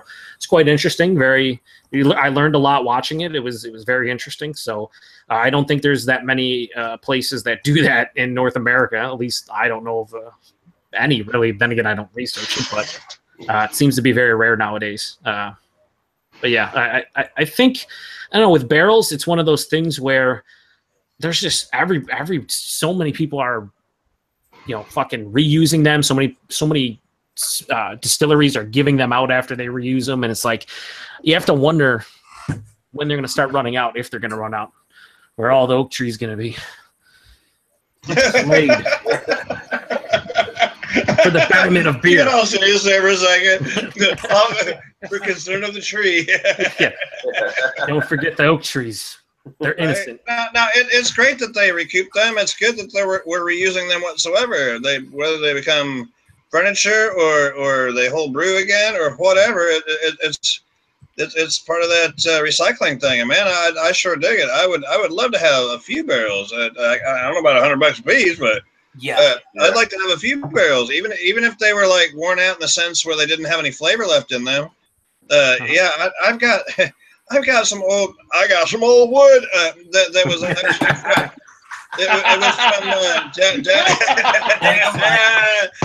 from downtown, our bigger city that's around here. It's called Conroe. It doesn't make a difference. That's not important. But this was actually from the telephone company when it was like they poked the things in there like the old school operators. And these 2x4s, they were very, very rough cut, and they are literally 2x4s. This is super serious lumber that like if you watch my videos or whatever, my sink is held up by those things. I've reused a lot of that wood. You can't drive a freaking nail through the son of bitches. You have to pre-drill a hole through there, and then you can drive a nail, it's not into them, but through them to hold it to something else. It's great to see things getting used again. I don't know where I was going there for a second, but it's great to see things getting used again, and those oak barrels or whatever kind of wood they are, I'm glad to see they're getting used. I'd love to have 5 of them. Send them my way, boys. Even if they don't have any flavor left in them, I can put them to use. Nice. Tell it again, Chuckabun. That was fun. Listen, Chuckabun, you're telling stories. I'm listening. I know. You're a storyteller. I got it. The only thing missing mine needs to wrap its. Yeah. We stayed up too late one night, Joe and I. Everybody else left us, and it was like, let's just him and I. And we chatted up a little bit more, and he blew up my head with a bunch of, "Hey, you're all right," and. No, I couldn't get out of the. I never said one positive thing about you, Drunken, when you liar. I had to spend the night here in the studio. Couldn't make it out of the damn room. I'm gonna try another one of these beer camp beers right now. It's the hoppy Belgian style golden from Duvel ale brewed with lemon peel. I didn't realize it was 8%, so that's kind of that. I mean, that's online with the golden ale, but I guess I didn't think about that when I pulled it out of the. It's pretty solid. Cool.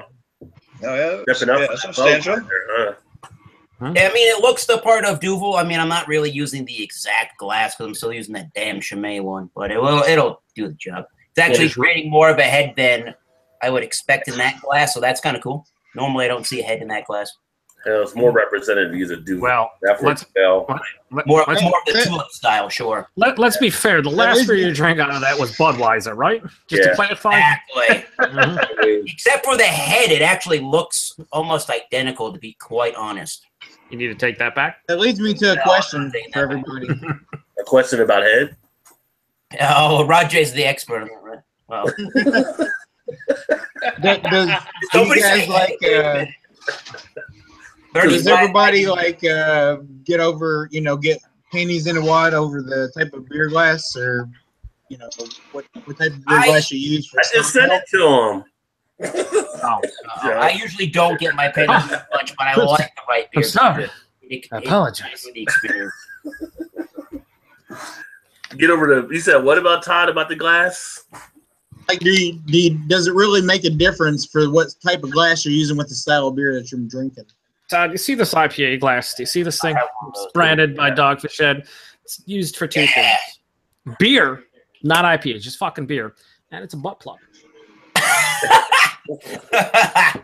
No. I don't have personal experience, although I might try to experiment at some point. Joe. Two girls, one cup, right? You have no idea, Todd. Sometimes it makes a difference. I mean, if you've had, I'm going to say with this hoppy, everything's got to be hoppy. We just talked about that earlier, right? Hoppy beers. I mean, it's 35 IBU, so to say hoppy is kind of, to put it mildly, it's hoppy. Well, Sierra Nevada needs it hoppy and super old. Yeah, this one. So I said it in my beer review. One of the first one I did, the Treehouse one, the first one I did. And my only issue, which is everybody else's issue, right, is if it came out new, this beer camp in June, it was a new release in June. The beer camp in my area, the one that I got, was packaged, the variety was packaged on the 15th of May, and all of the beers themselves individually were packaged in April. Why would you package and brew the beer in April if you're going to release it in June is beyond me with the word hoppy, but, you know, that's because it's a major national corporation, and it may take a while for the distributors to really get it to your area, which might be, you know, I'm not going to go there on that one. You can watch my channel and I do a rant and rave about that crap because I've been burned a couple of times recently in my local town, especially with that Budweiser. It was the day it expired when I bought it yesterday. You should no longer buy Shipyard. Yeah, well, you bought it. You're taking a risk there. Shipyard. I mean, they're imperial beers, good ones. Other than that, they're old as dirt. To Rod, to go to your glassware question, I'm a big believer of pour into any glass to start. Like, that's obviously, if you're drinking a beer and you want a true representation of what it is, pour it in a glass. Your nose makes up a lot of it. When you drink it out of a bottle, you don't have that sense. So drinking straight out of a bottle, you lose a lot of taste because a lot of your taste is your aroma in your nose. It is a lot. I do think some glasses make a huge difference, whether it's carbonation, whether how the glass carries the aroma to your nose. Now, I'm not going to say drink out of a Tiku or drink out of a snifter instead of a pint glass, and fucking your mind's going to be absolutely blown, because it's not. I mean, most likely it's not going to be.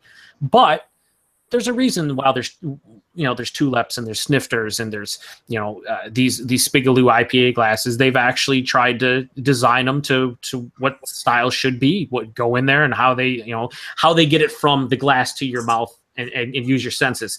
But at the end of the day, hey Joe, real quick, look what I got. This was my birthday gift to myself. Nice. Actually, I didn't buy it for myself. I had a $15 gift certificate to a place that carries this kind of stuff, and then $25 from my parents. This the Spaglo stuff like you're talking about. I got a 4-pack. It's the, hopefully I can see what I'm showing you. It's a 4-pack. Awesome. Yeah. So it's got this little guy here, which is a little tulip guy, right? It's got, they're super, super thin. There's the IPA. That's the same one I got, but mine has the Dogfish Head logo, so it's super hipster, awesome, but not really. It's better. Maybe I can see what let me click my screen. I can show you maybe. Look how thin that baby is. Every time I wash it, I feel like I'm going to cut my hand. Every time. I know, right? Busted. This guy here is a wheat beer. That is cool. We call it wheat beer glass. Beer glass. And then, yeah, exactly. And then this guy here, which is more the lager one, right? Yeah, the lager pilsner. Yep. Yeah, lager pilsner type. Yeah. There's like 4 of them. They were $35 for this set. And yes, I feel the same way. I feel like I'm gonna break them every time I touch them. Our buddy Jordan, right back in the box.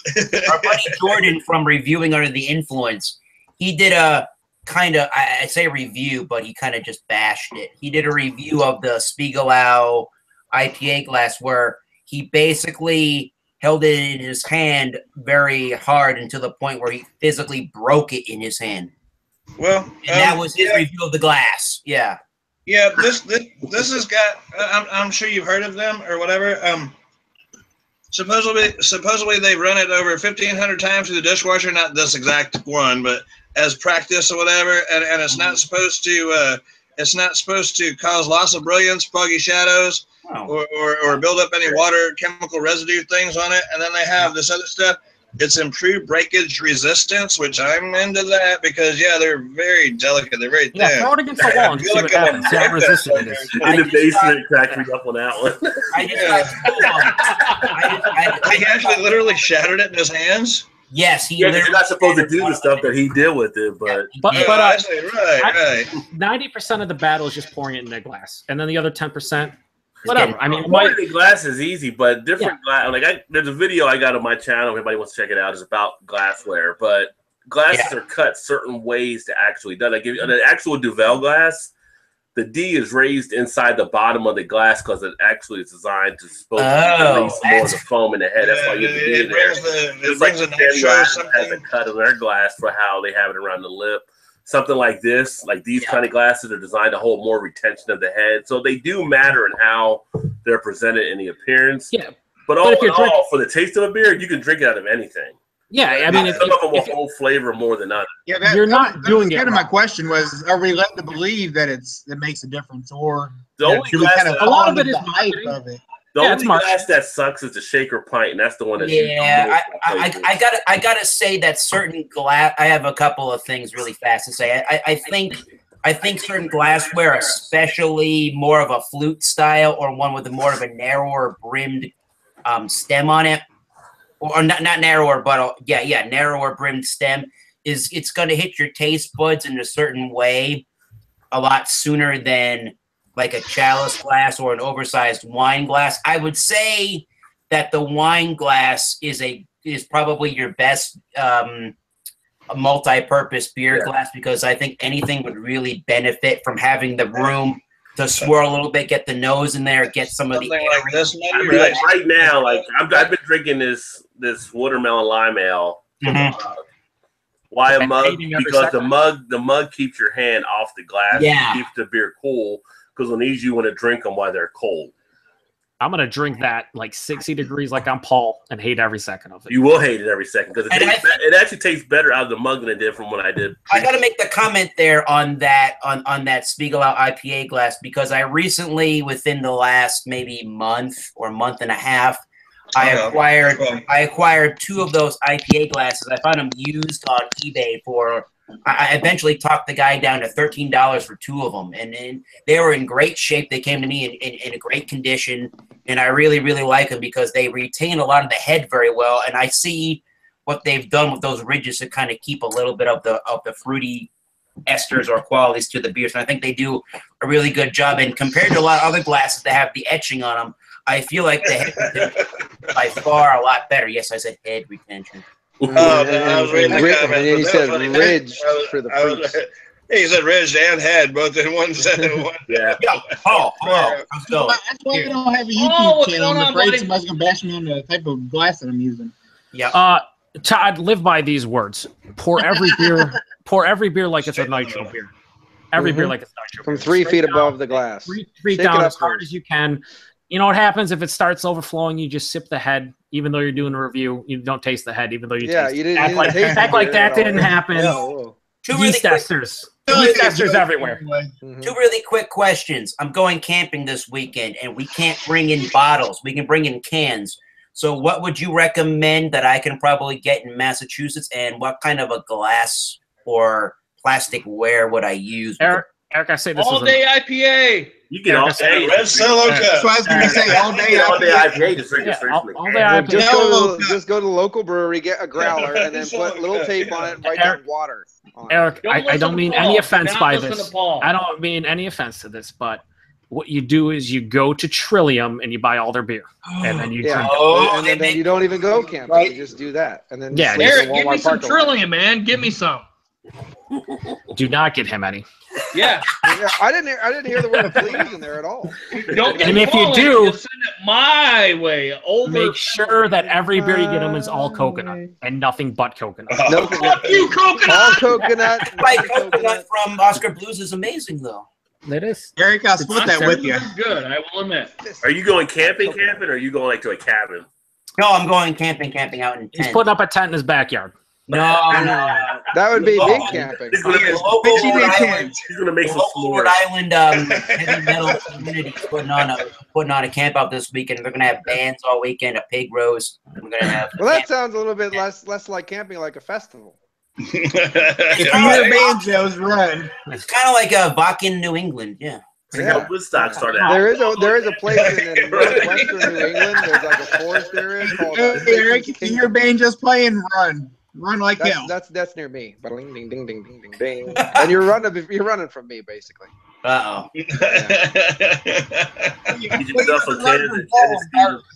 Yeah. I'm like one of those serial killers. Doesn't matter how fast you run. I'm just gonna walk, and I'll still catch up with you. Okay, Michael. Yeah. Eric, what do you think about the Samuel Adams, their Boston Lager glasses? Do you think those are good glasses or not? You know what? I think they are really good glasses. I like the fact that they've thought about the taper of it so it doesn't have so much contact with the hands to warm it up. Todd, how it come on. retains Just, the Do you actually think that the label printed on it makes the beer taste like shit? yeah, no, it does. Hey. No, it enhances the flavor, Paul. I'm gonna be honest. Enhancement, guaranteed. Living in New England, I don't drink a lot of that beer. To tell you the complete honest, Living in truth. I don't drink a Pennsylvania, lot I of don't the. I almost said Sierra Nevada, the Sam Adams stuff. I like the Boston Lager. I like the light beer. The Boston Ale is pretty good. If I'm gonna buy local beer that's not really craft or Trillium, that's probably a good question of what I would probably buy. I don't really buy a lot of Harpoon. Get some Jack's Abbey, baby. Beer. I probably will end up Jack's buying Abbey a is lot good. Did you ever buy a Long Trail up there from Vermont? Yeah, No. Long Trail. I recently had that again. And I really do like the Long Trail. For a classic American beer, I like Narragansett. And if I see Lagunitas, I know we talked about that one before. Whenever I see Lagunitas IPA on tap, I'm going to go. Oh, you got to get it. Eric, you need to go get all the Jack's Abbey can stuff. That would be another option because they have a lot of can. Good idea.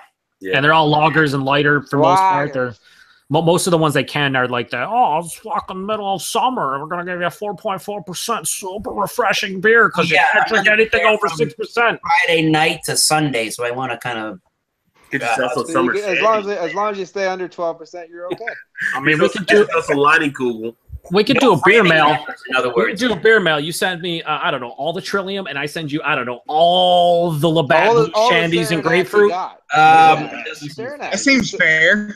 Saranac the fuck Does not out. seem like I a mean, good I don't know if thing. anybody's aware of this, but Labatt Blue Grapefruit White Whale in the beer world. Oh, I know. Absolute white whale.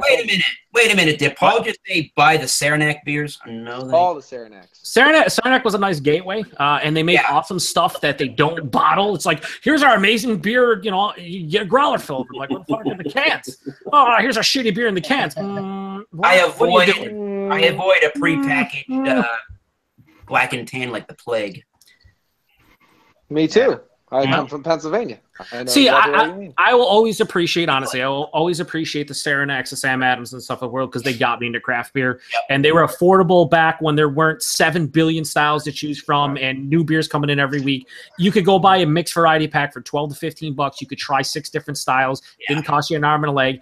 And they were pretty well made and they tasted good. And then once you got into each style, you realize there are better beers within the style. And I'm not going to go back to them as much, but I always appreciate Sam Adams, Saranac, and companies like that for what they've done.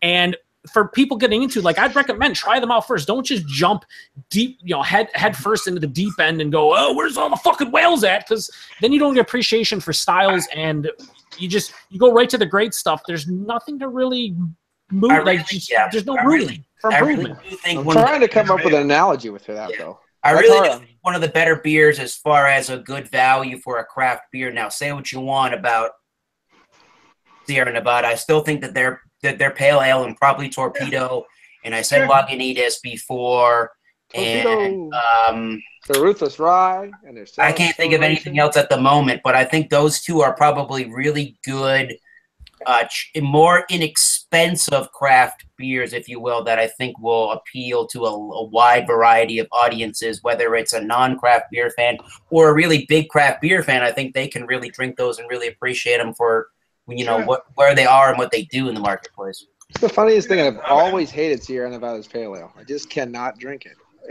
I don't know why. You're on to bigger, bolder things, maybe. No, I've never liked it. I never. It's like I keep on going back. I'll like it now. No, I drink it again. Okay. No. Is there just a standard pale ale that you maybe gravitate towards?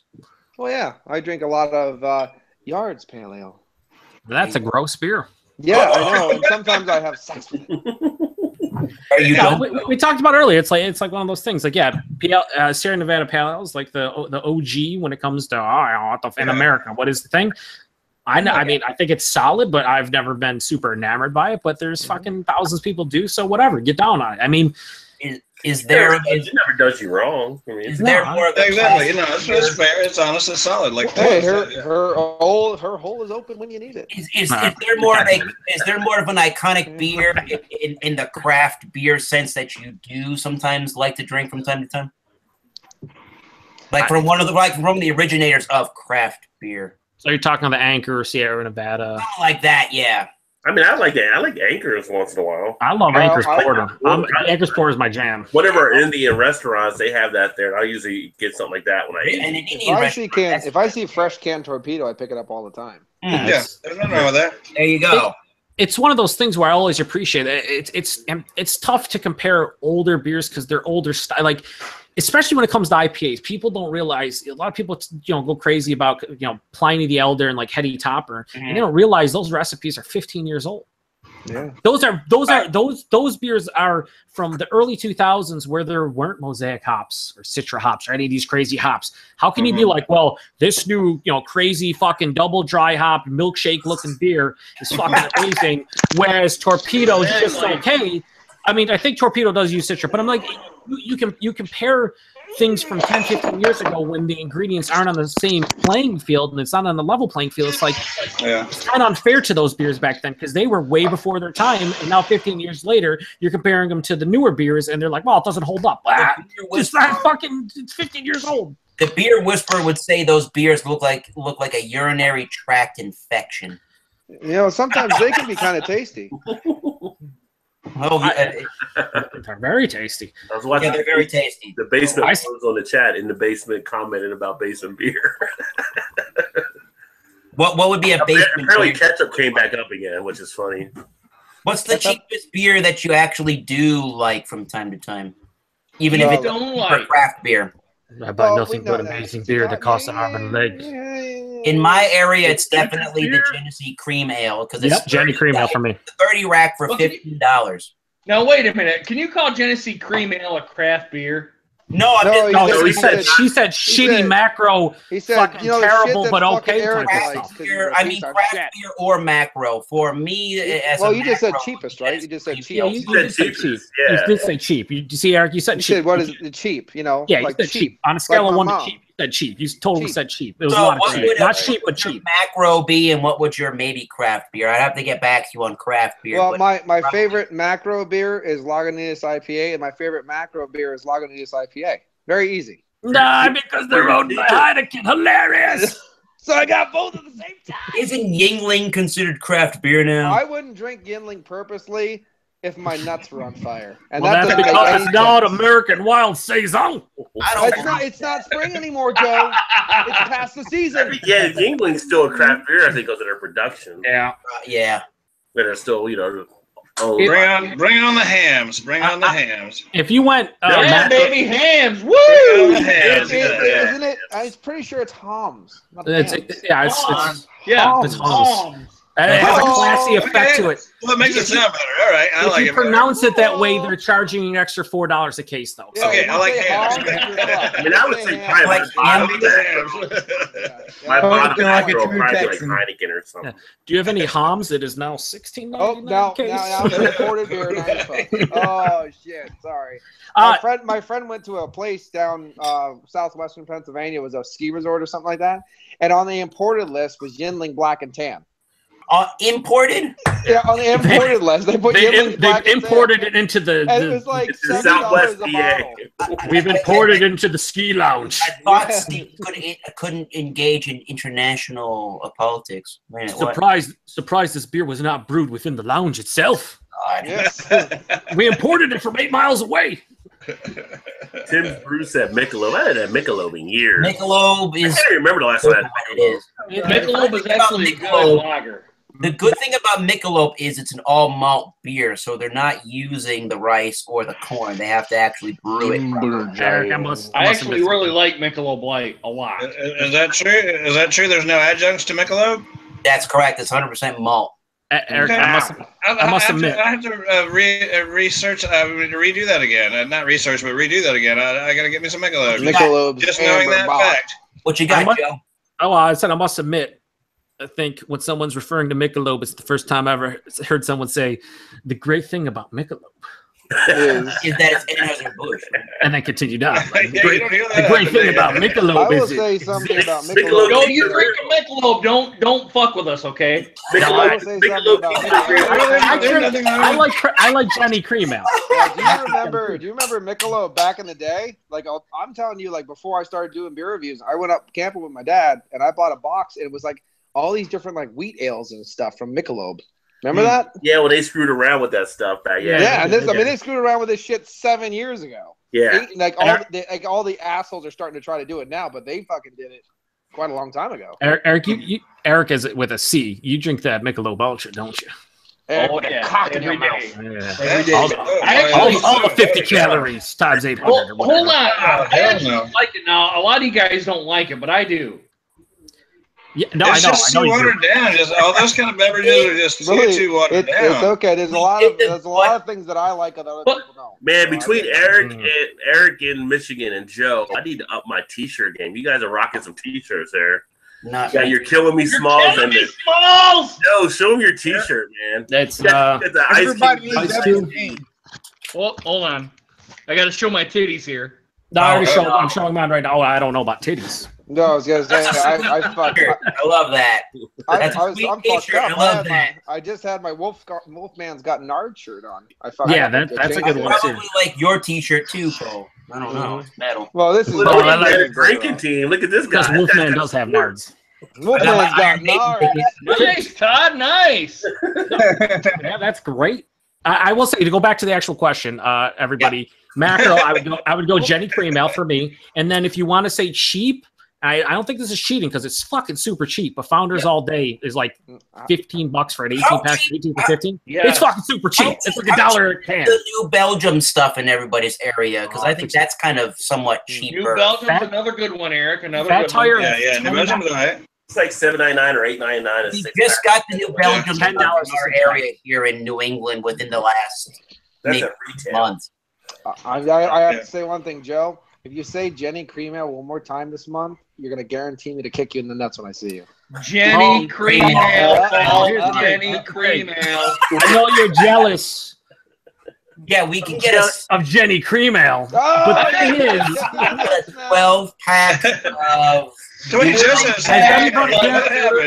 has anybody here seen the from the Genesee Brew House the orange honey cream ale they've done? It's the base Jenny Cream Ale recipe brewed with honey and orange peel, and it's fucking good for what it is. The only thing we get here is like Genesee Ice easily. Isn't Genesee the same one that made that caramel coconut butter porter? The salted caramel porter. Oh God, coconut again? No coconut. Eric, back from the ledge. Eric, I see that. salted caramel. There's no coconut. I couldn't remember the name. I tell you what, though, salted chemistry kit. That Ballast Point coconut Victoria C is pretty damn good. It's in a word, It's got amazing. coconut. Yeah. Pretty damn good. I give them that. Yeah. Genesee's salted chemistry kit. We can. I still got to drink Eric's beer he sent me. I got to drink that s'mores at some point. Smooth, baby. What's the hold up? What's the hold up, Brad? It makes it sound like it's a job. I gotta fucking drink this. Oh God, I gotta do that one. I gotta turn on the camera and like. Belgium Reserve. What's the hold Send up? it to me. I'll do a review on it tomorrow. What's the hold up on the Avery's are, Eric? What's the hold up there? Hey, I'll do that fucking tomorrow, buddy. I thought You've been challenged, Rod. Oh no, you ain't just selling that beer. He's going night after the Czar, though. That's a bigger. I mean, that is fucking. That is molasses up the asses. Do a comparison for me, Eric. What, Paul? Molasses up the asses. That Czar is so molasses up the asses. It's amazing. That sounds like Western PA right there, molasses. Because I bought a whole case of it that was 3 years old, and I was sipping on it for quite a long time, and it's very. What did that brand you for price? $96 or something like that. Not bad. It's not so bad. I mean, for what it is. It's a case of Bombers. Yeah, exactly. Zero fucks, give. Wait, how much is pricing or anything? Huh? Well, shit, I had a case of Bombers. It would have been, Why did I pay like $12 for that? Well, I got the Bomber for $3.99. So yeah, why don't you tell us one more time, Rod? I forgot the price. Is it $3.99? Rod can get all the fucking cheap beers down where he's at. I went inside this location. $2 beer came out with 78 beers, guys. Well, see the place where I go. This 22-ounce Bomber for $2.99. I'm drinking the juicy watermelon, and it's fucking terrible. But I paid 60 cents for gas. Rod and fucking DJ. What the fuck is that with beer deals? Well, I told you that Ballast Point I got for $7.99. That's really good. Rod, a DJ is like, oh, I got Big John and Night Stock for $2 each. They were on the discount shelf. I'm just waiting for them to give you money. Like a butter knife, and just put it in your throat and just let you hold it for a while. Mm-hmm. It's like, what the fuck? I don't Oh, Jesus, man. Yeah, I don't threaten physical harm there, Rod. That's Paul. I'm just very jealous. Oh, shit. No. That DJ jealousy. That's right, jealousy. I don't need the Well, Paul's drinking anyway, like 7-month-old beers in PA where he's at. So and they're not even ones that he aged himself. Yeah.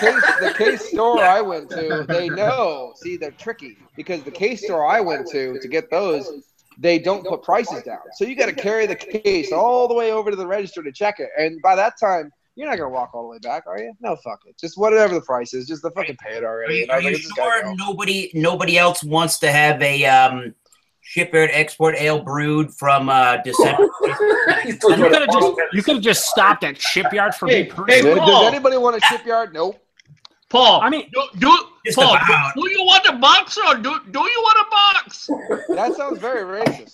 Sounds very off the railish. Off the railish. On a crazy train. So has anybody bought an Oktoberfest beer yet? Since they're out?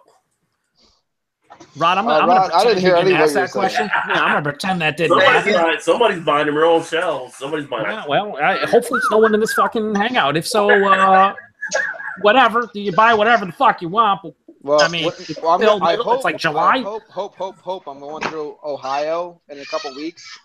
And if I do, they got the Abyss, the brandy, the fucking scotch, and the reserve on the shelf. So I'm going to hope I can get a hold of those. Give me the scotch. Yeah, get Eric the scotch and then pick him up a 40 of Old E. Oh, he's going to take it out of his fridge. He's going to pour it down the center like a Neanderthal. He's going to do a comparison video. Here's Old E. Aggressive pour out. How about you do me a favor? No, he stopped the aggressive pours. Hold on, Joe. Coconut? What's coconut? Coconut? I'm super jealous. You're drinking E40 next week. Like I can't even find it. You got to put the lime in the coconut there, Eric. I bet Eric gets naked before bed and just smears himself with cocoa butter. I can just see him doing that. Like, just looking in the mirror. You can see him doing that. That's not. Yeah. If you're visually seeing me doing that, Paul, there's something wrong. I'm gonna have a good night tonight. Well, you should know this, Eric, but there is something wrong. Very wrong. There's something Rod, bring us back, Rod. Bring us back. I mean, you spent like an hour with the guy, maybe 2. I don't know, but that's more than enough. I was in my best behavior, and I was actually dressed pretty fancy. I even asked. Wait, hold on, Joe. I even asked Paul there, and he goes, "No, I'm okay. I'm fine." Here we go. Did you know that the inventor of a Segway died on a Segway? Here's your Segway. Let's go. Come on, Roger. Oh boy, yeah. Rajay, what wacky topic you have for us? Did we? So I just want to say I didn't even get one beer down yet. Well, should we go down the line and ask about like best? They're the cheapest macro, or what your macro go to, and then your cheapest beer? Because I think only like 3 people said it. I'm drinking Cheapest Nimble Giants. macro and cheapest craft beer. Cheapest craft, yeah.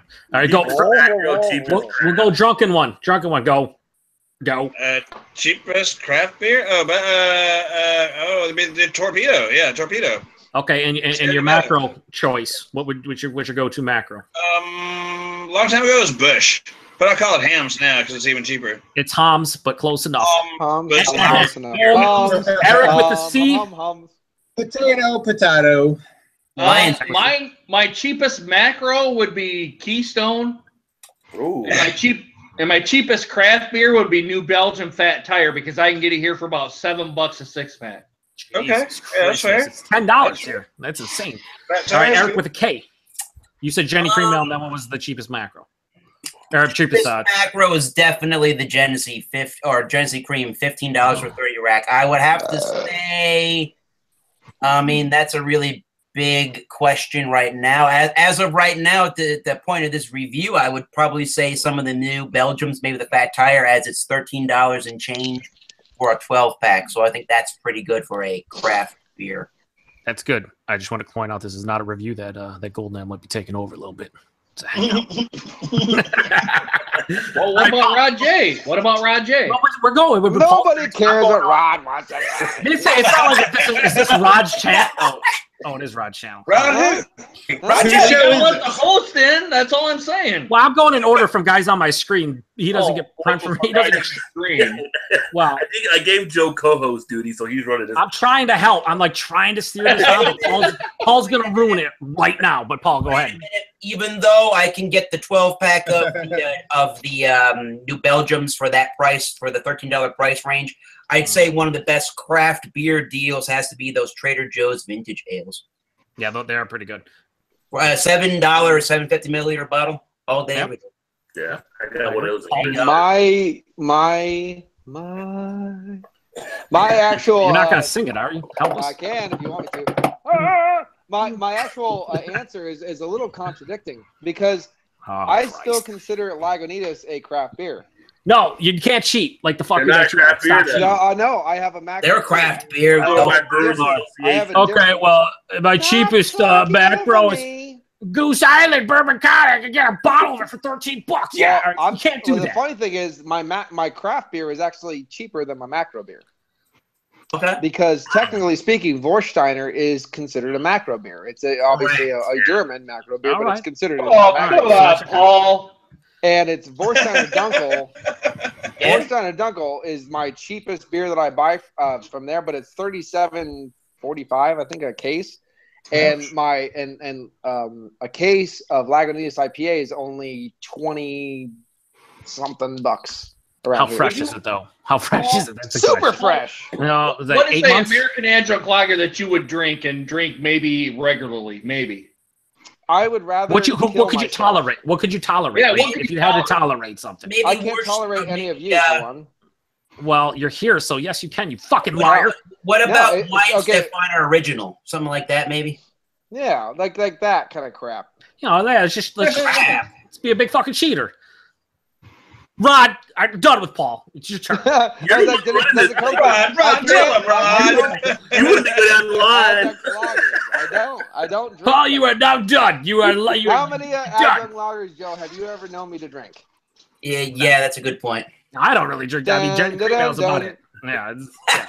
All right, Rod, what you? I know Rod's not a huge fan of macro beers at all either. He likes that name tag lager. He drinks his Natty Daddy. No, wait, he drinks his Natty Daddy. He does. I even tried to find one, and I couldn't. And then after I did, I magically found one. Just you saying Natty Daddy makes Rod look physically ill. I don't count Lagunitas or just because. What about Soccer Times lager? Cheating. You're cheating on your own channel. No, I don't count them as. I don't count them as. Cheating on your own channel. Lagunitas as craft. Rajay's real answers: cheapest craft and cheapest macro you'll buy. Cheapest craft is Sierra Nevada Pale Ale, and cheapest macro is like Heineken. Ooh. Okay. All right. We'll finish it up with Todd. Todd, the guy with the best channel of everyone on the hang. I think Heineken. My cheapest macro would probably be Bud Light. And my cheapest craft, I guess if you consider it craft, I don't know, it depends on your definition. I'll yell at you. Would be the Founders All Day IPA. Yeah, of course. Not craft. Yeah, but Rod, Jesus Christ! Well, maybe we should. That's bought out. That's not. Listen. Maybe we should go with like cheapest nod. Right? Okay. Cheapest non-macro. I want your cheapest white whales. Yeah, no, there's no such thing. Cheapest white whale. No such thing. I haven't caught it yet. Something Jack's Abbey in my area, maybe. All I know is over where I am at, like I like a lot of European shit, and I know they're more traditional styles, but all the stuff that comes from Europe is super expensive where I am. Yeah, it is. Like I'd like to try out honestly a lot of British stuff, but it shows like a lot of their IPAs. Like I want to try the stuff from Thornbridge, like the Japur and stuff like that. It rarely comes in fresh. It's like 6 months old, and I'm like, how much are your European beers? I mean, like I get them. They're probably about $4.99 or $3.99 a bottle. The cheapest, and then this depends. was way back in the day, and I've never seen it since.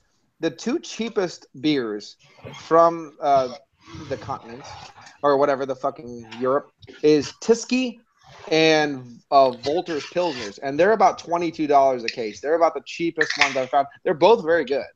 You drinking Eric? Eric with the C, like your style. Founders all day, IPA. All right. Continue. How fresh is that, Eric? How fresh is that? Hold on. Oh, I got to see it's old and actually turn on. You have your bifocals? Yeah, I need my bifocals. Magnifying glass. Franklin, let's go. Come on. 061517. That's not so bad. Yeah, it's like five weeks, right? Oh, shit. It's in a can, which means it just came out of the factory. Come on. Pretty much. It's like a little keg. But what was Paul saying there before? Well, I'm just saying around here, like the two cheapest European ales that I can find, beers, lagers, or whatever, is a Pilsner and that. Hey, a Pilsner's right here, Paul. Yeah. Yeah. It is the finest. But it's still when I empty this, I'll fill it up and I'll say, hey, this is the best Pilsner that I've ever seen compared to that shit. Pilsner, right? This is the cheapest one I've seen, buddy. Actually, this is free. I can fill it up all the time. Well, it's a fine Pilsner. It tells you on the can. Go on. Go on. I didn't mean to interrupt you. Go on. Oh, you know what? I'm done. I know. I was just saying. I was like, no, you're not. I know of. No, you're not, Paul. You're not done. Volters is from Germany, and it's a very. I mean, I drank way more than I should. I drank, I think, 20 of them in about 15 minutes. Holy that's shit. Way more than I should. Whoa. Yeah. I was doing vocals for an album. I didn't know what I was doing. I was just drinking as soon as like the stops happened. So I just kept on chugging and chugging. You know what you should do from time to time? I have a buddy of mine that's a bass player in my band. He also sings in an AC/DC tribute. He'll have a little bit of tequila on stage that he drinks from time to time, but that gives him that raspy, helps with that raspy vocal. Mm-hmm. Usually I just take my balls and I tuck them up my ass. And then you go. That was Van Halen, by the way. Yeah, but there you go. Unchained. But I haven't done. I haven't done that in years. But Volters was actually pretty goddamn good, and it was only $22 a thing from Germany, which is really fucking cheap for an imported beer. I mean, that's dirt fucking cheap. And say what you want. My favorite has always been Carlsberg. Carlsberg tastes like no, and then you like European? Like what? No, I don't know. I don't know. Like Lowenbrau, Carlsberg, and Heineken has a twinge for me that I just cannot stand. But the other one, which is a very good lager, I consider it to be imported, is from Poland called Tyskie.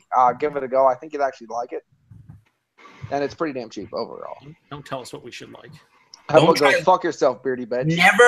Never try work. Never try work strong. Never try work it strong. That's awful.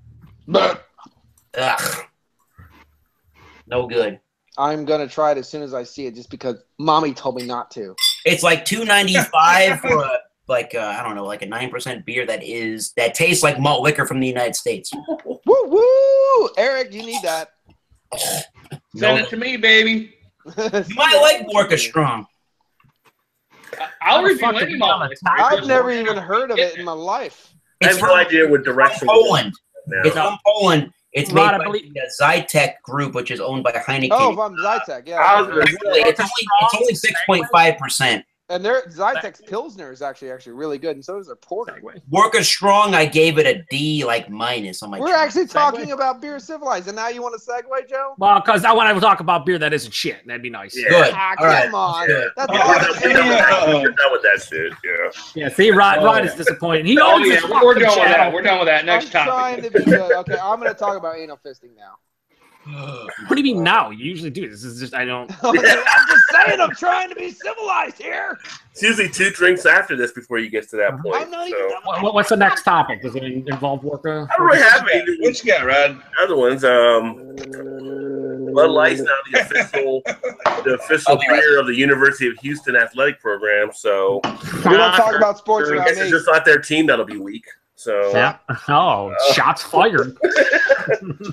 New Belgium seems to be struggling going from their niche play to national, I hope they close. which drinking their watermelon lime ale, I can see that. Like they're starting to slack off a little bit. They're Yeah, citing well, their, you paid like 7 cents a can. they're citing their day blazer as being kind of a failure out there, it seems. Did you say watermelon? Who said watermelon? I said watermelon lime ale. Watermelon?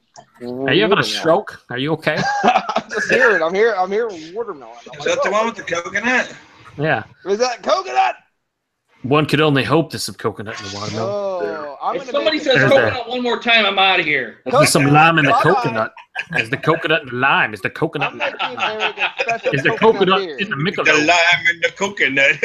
and it ran around, baby. That's right. Eric, what you need to do is just go get yourself some toasted coconut and gently place it into all your beers. I am going Shut up, to Joe. Shut up. Do a I blind, thought you were about to turn Paul there for a second. I was there. I'm he has gonna a make blind beer Eric the test. He's best like, this one isn't that bad. salted It's got coconut. in it. We'll turn that Avery Czar into a coconut bomb.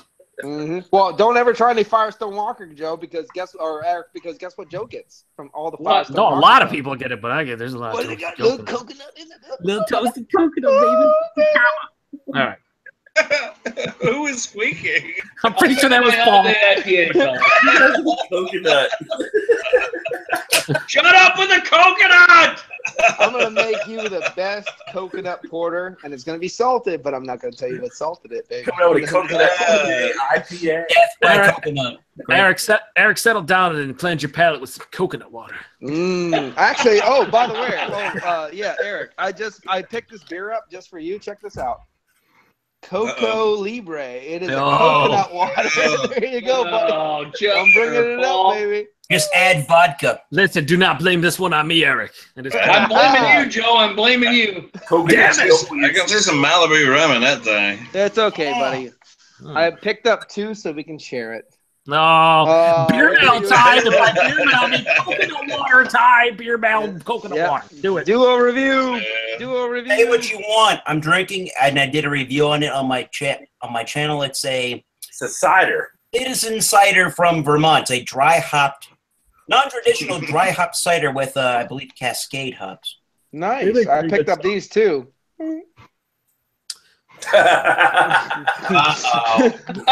Drunken one, your dreams. What is Come true. You've been long too gone in the midnight Who? sea. Oh, your Give us dreams a- have come true. Paul has raw steaks. Yep, I bought. Someone Oh, told, no, someone told me no. on- Holy crap, dude. Yeah, someone told Yeah, me on yeah. another You know how you can click on anybody's little thing down below? We were all chatting up one night, and it was late. Paul he had a few. Yeah. And so we were all chatting up, and I clicked on his thing just to watch what he was doing. I was thinking, okay, so the guy's eating a steak with his hands. All right, I do that. You know, I like to gnaw the meat off the bone. You know, who doesn't? I mean, don't, whatever. But no, I'm looking at it, and I look a little closer, and I make it big screen, and holy crap, that bitch is raw. I'm talking about this one was eating freaking raw. His eyes is barely over. He's all cooking on that thing. Seen it. Well, that was after he finished the can of Spam. So the can of Spam was like an he appetizer. goes after it with a fork, and I'm thinking, okay, it's pretty cooked, So he's digging out around the corners, and he's eating it like. Feels like you're gonna go puke. Okay, well that's pretty civilized, but then they, like I say, digs around the corners only enough to be able to get the rest of it out of the can. Now he's got this popsicle, meat popsicle.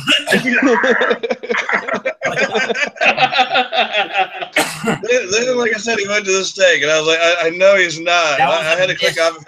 Just wait till you not see him do this. Yeah.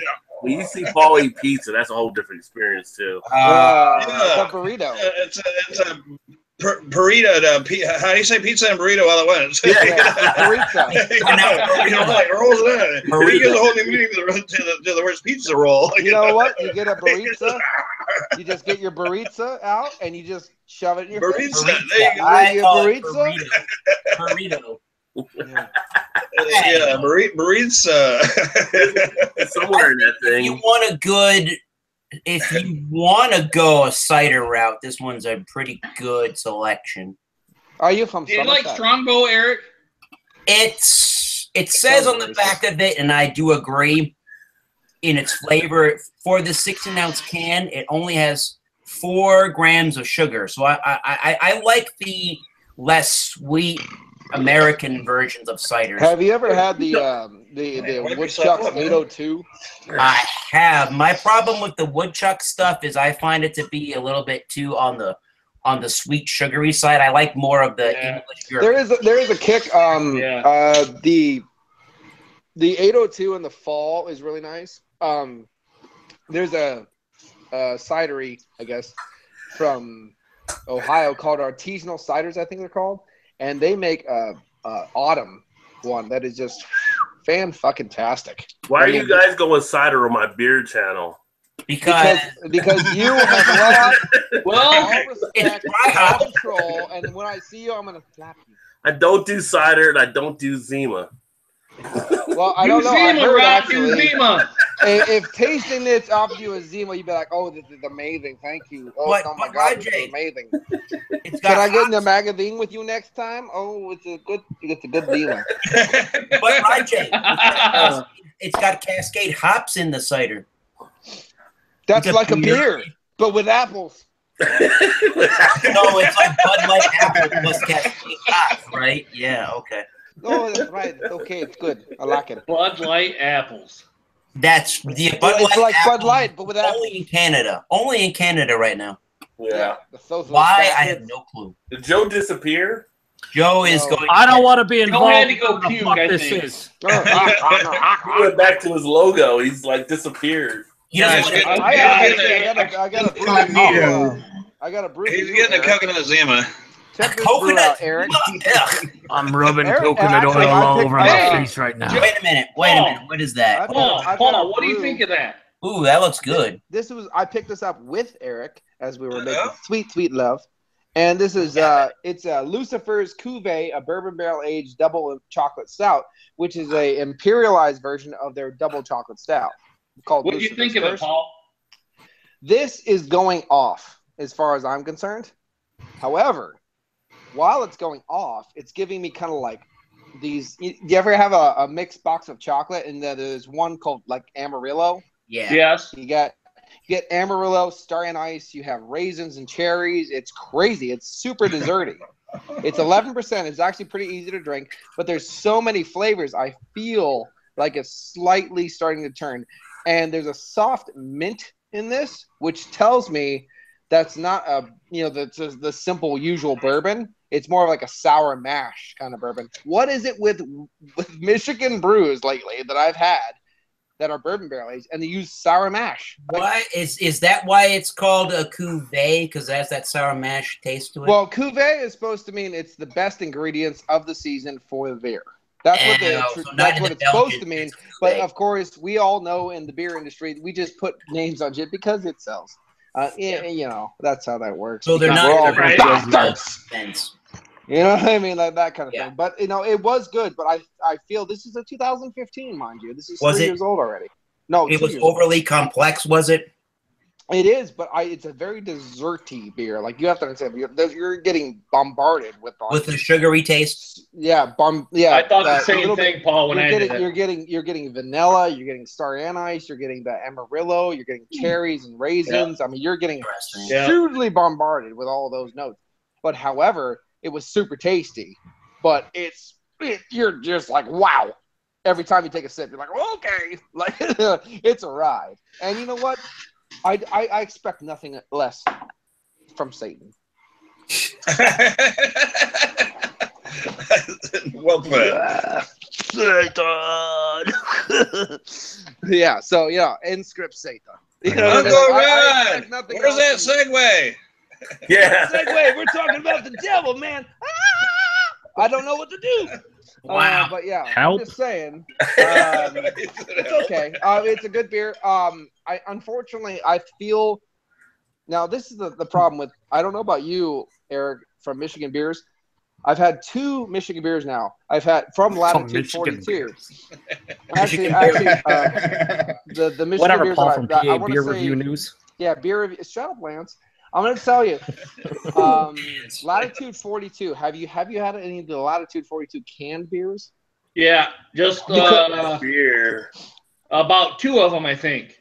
I've had 2 of them as well, and they're both overly fizzy. They're overly carbonated. Like there's something off in the Yep. beers. I've noticed that too.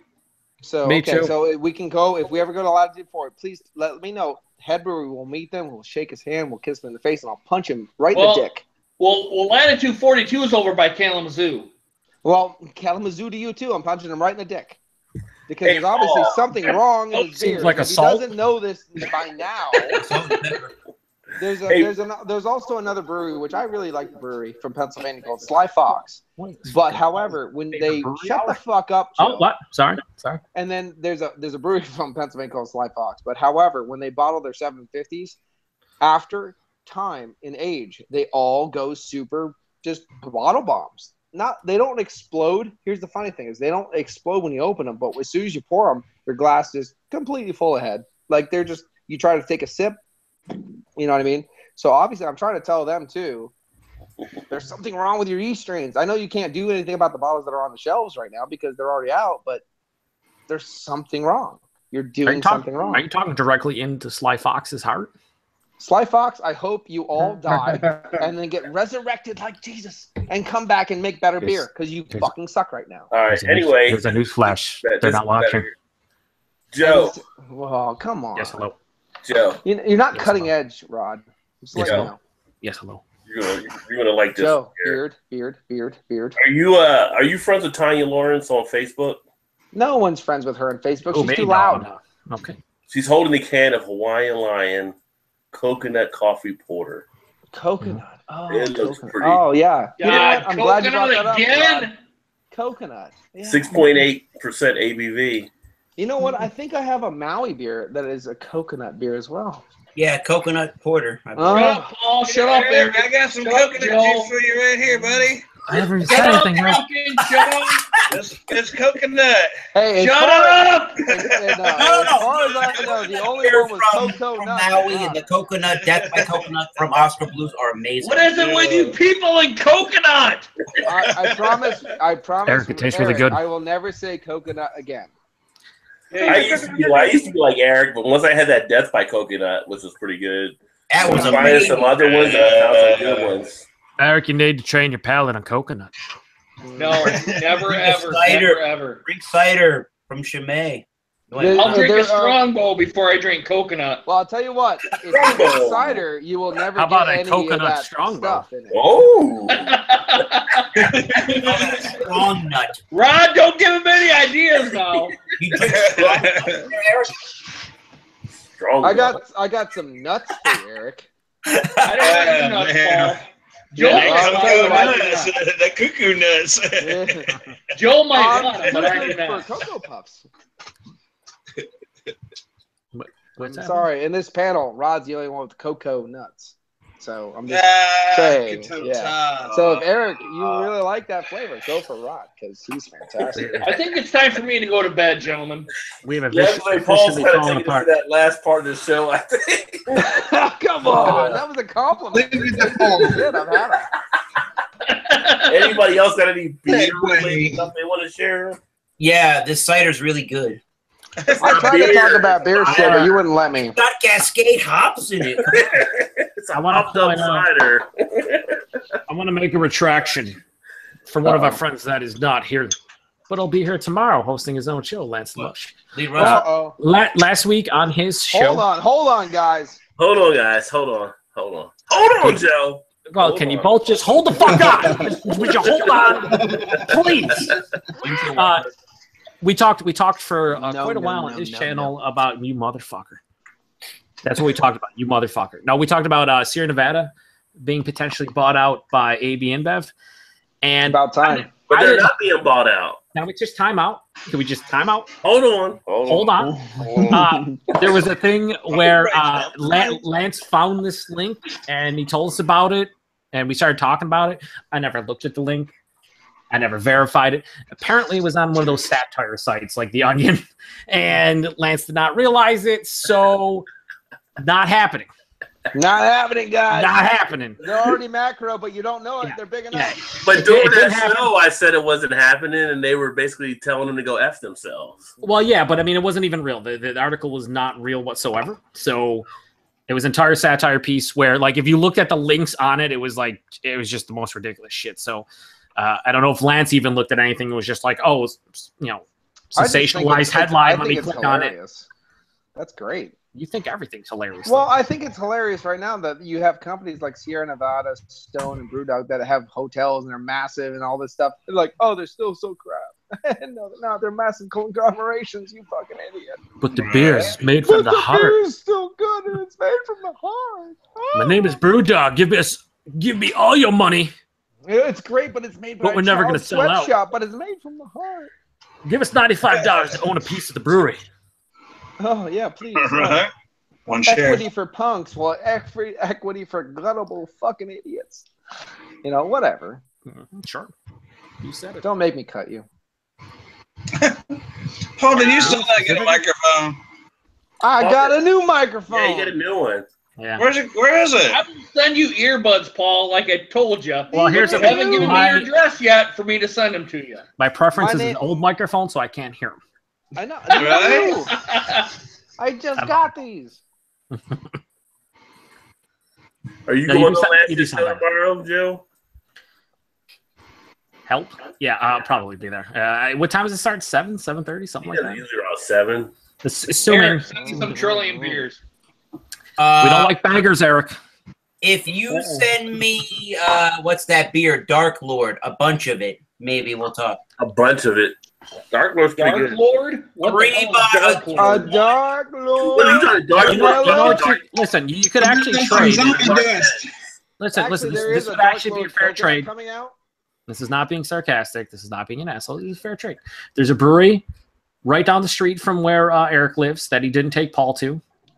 But it is Old Nation Brewing Company who makes a bunch of New England style IPAs. I know where Old Nation is, Joe. Go get some Old Nation. Did you take me there? No. Trade them to the other Eric with a K. No. He'll trade you some Trillium, and you both will probably enjoy it.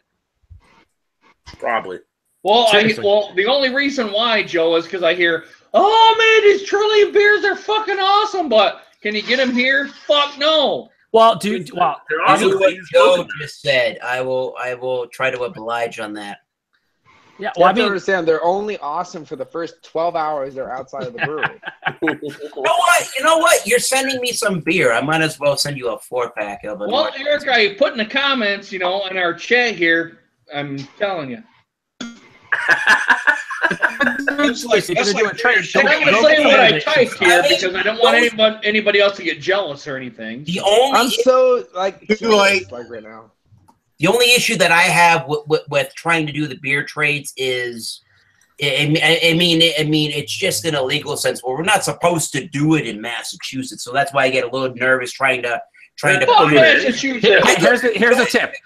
No. And you're supposed to be some kind of metal person, and you like the rules. No, the only thing I get nervous about is spending all this money for the beer and the shipping, and then for it to get caught. And I already told you the amount of money I'd give you. Eric, listen here. This is what you do. You go to UPS. We don't like Eric on the Eric violence. You box up your beer. Make sure you don't put fragile on because they will throw it down a flight of stairs and out the window. Make sure.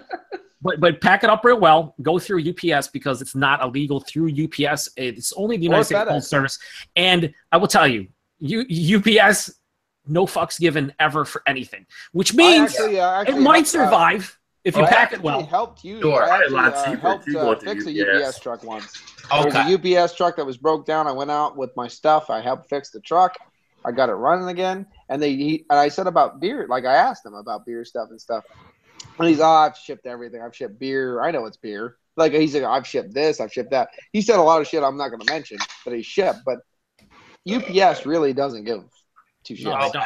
But if you pack it well, I've knock on wood over here somewhere. Yeah, I've sent a shit ton of packages. I won't go to FedEx. I go right to UPS. I was just going to ask, is FedEx a little different than UPS when it comes to this stuff? FedEx is, I will say FedEx, I've always noticed FedEx is very, very professional on the delivery. It never has dings. It never has kicks. It never has anything like that. UPS and FedEx are the way to go. The Postal Service is technically illegal, not that it matters. Okay.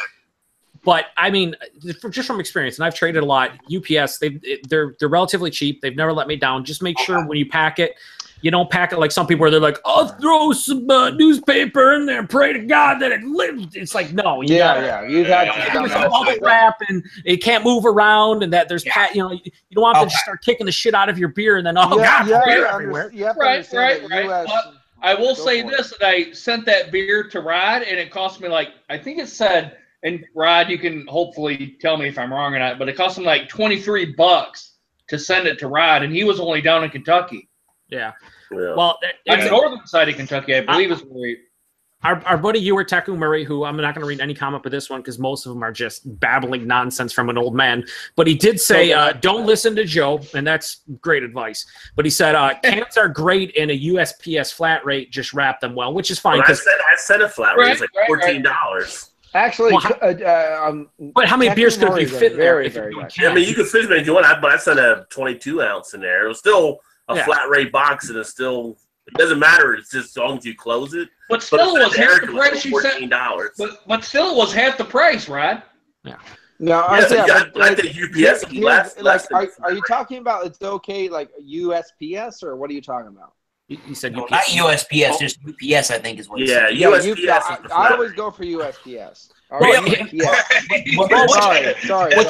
What you can also do is go to each website, and they have a calculator on there, so you can, it weighs 10 pounds, this box is this big, blah, blah, blah, and it'll give you an estimate. You can actually pay for it and print it out right at your house. I mean, I'll give you an example. I sent Paul a box of, what was it, 14 beers, Paul? All cans. Wow. And it was like $18 or something like that. That was like right? Yeah. Oh, that's super cheap. No, he lives relatively close to me, so. Like, if he wouldn't, dude, I have a bunch of beers come up, I would have just drove up and got them. But, that's fine. Yeah. But Joe, that was UPS, right?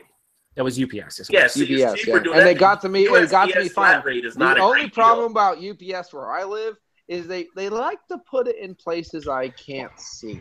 Well, like I said, you were saying in here that USPS flat rate boxes. Let me ask you, what are you paying, Ewart, out there? Give us a price range and how many cans you said. About $12 for 3 bottles.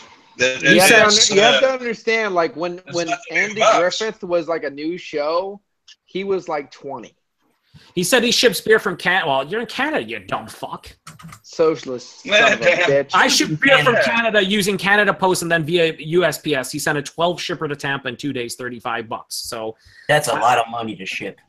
Well, but from Canada, in 2 days, you mean? Yeah, that's 2 days going through Canada that's a good price. That's a good price.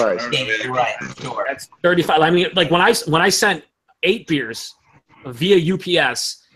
Through Customs of Canada back like 3 years ago. The shit was $68. Ouch. So hey, Teku Murray, if I come back to Michigan, is there a chance you might actually see me this time? No, because he's a big pussy. He lives in Detroit, but he doesn't live in Detroit. Yeah, I don't live in Detroit.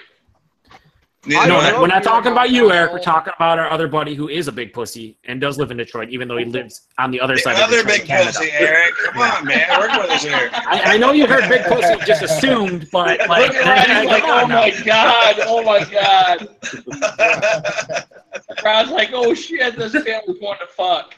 Oh, it's already happened there. All my friends abandoned me. That's why I have the time already. I mean, listen, I can't blame anyone when Paul's like, guys, I'm coming to town, hang out with me. If you said no, I understand.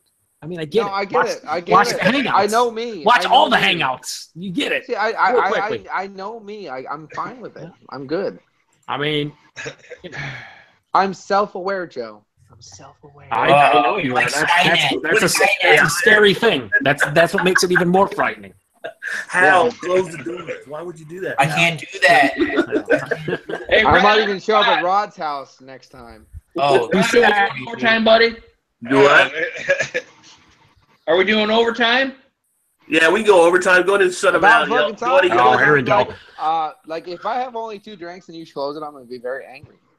Well, not angry. I'm going to come to your house if you drink and drive. I'm going to stuff your head in the fucking toilet water. I'm going to drink out your kneecap. A fucking plate glass window. Oh, sorry. Paul and Joe, please let Eric do the PSA. Please say something about railroading in prison. It's like a story, man. I got a story about that PSA when we're off air. Yeah. Go ahead, Eric. Seriously. No, he always does it before we leave. Are we ending this, Rod, before we... Yeah. Please end it. Please put it out of its misery. It's not going to go anywhere out after this point, so you might as well go and shut it down. All right, guys, if you had too much to drink like I have tonight, please get a designated driver, because I've had about 1 Miller Lite and about 2 all-day IPAs and about 6 of these bad brewing companies. So, guys, if you had too much to drink, please get a designated driver. Get a Lyft, Uber, Lyft, taxi, something. Somebody come get you, because you don't want to get pulled over, do the stupid-ass sobriety tests, go to jail, get court fees, and then possible prison time. And then, guys, if you hit or kill somebody, you're going to be in the slammer for quite a while. And if you kill yourself, you're going to be 6 feet. Railroading in prison. Yeah, you're going to get railroaded in prison like Paul does. Yeah, killing these balls. Rock hard right now. So sleep off your buzz and get your car the next day, guys. Yep. Ride a horse. Cocoa nuts. And don't drink any cocoa beers either, okay? Do not drink any cocoa beers. Fuck that. I'm pretty sure that Chris Peters killed that woman. Fuck that shit. Mimosa fruits. Wow. Come on now. Oh, Lord. Hit that button. Thanks for everybody watching. And thanks to Facebook Beer Reviews told me to say that. Joe, the broken one, Eric, and Paul, and Todd, and we're going overtime. I don't want to get channel. Go for it, Todd. Go for it. It's called It Doesn't Exist by Todd Rent. It does not exist. Massachusetts Beer Reviews channel of YouTube. Until next time, keep tasting those great beers. Cheers. We'll see you soon. This is Paul the Beer Reviews. Unsub. Go away. I agree, Eric. Catch round 2 tomorrow night on Lance the Luscious channel. We'll see how crazy. Or don't. Where we discuss stories and Lance falls asleep. Yeah, that's it. Right? Hey, how many daddies can Lance do tomorrow? And for Monday night, for Monday night for me is E40. So check me out on Eric Alliance Fan. You look really scary. I'm a fighter. Eric's gonna have plugging their stuff, huh? Wait a minute. I gotta do the plug. Welcome to another edition of Malt Like a Monday, fools. Stop yelling at me. Eric, Daddy, quit it. Eric, we're gonna need you to settle down and all right, I'm done. Hold on.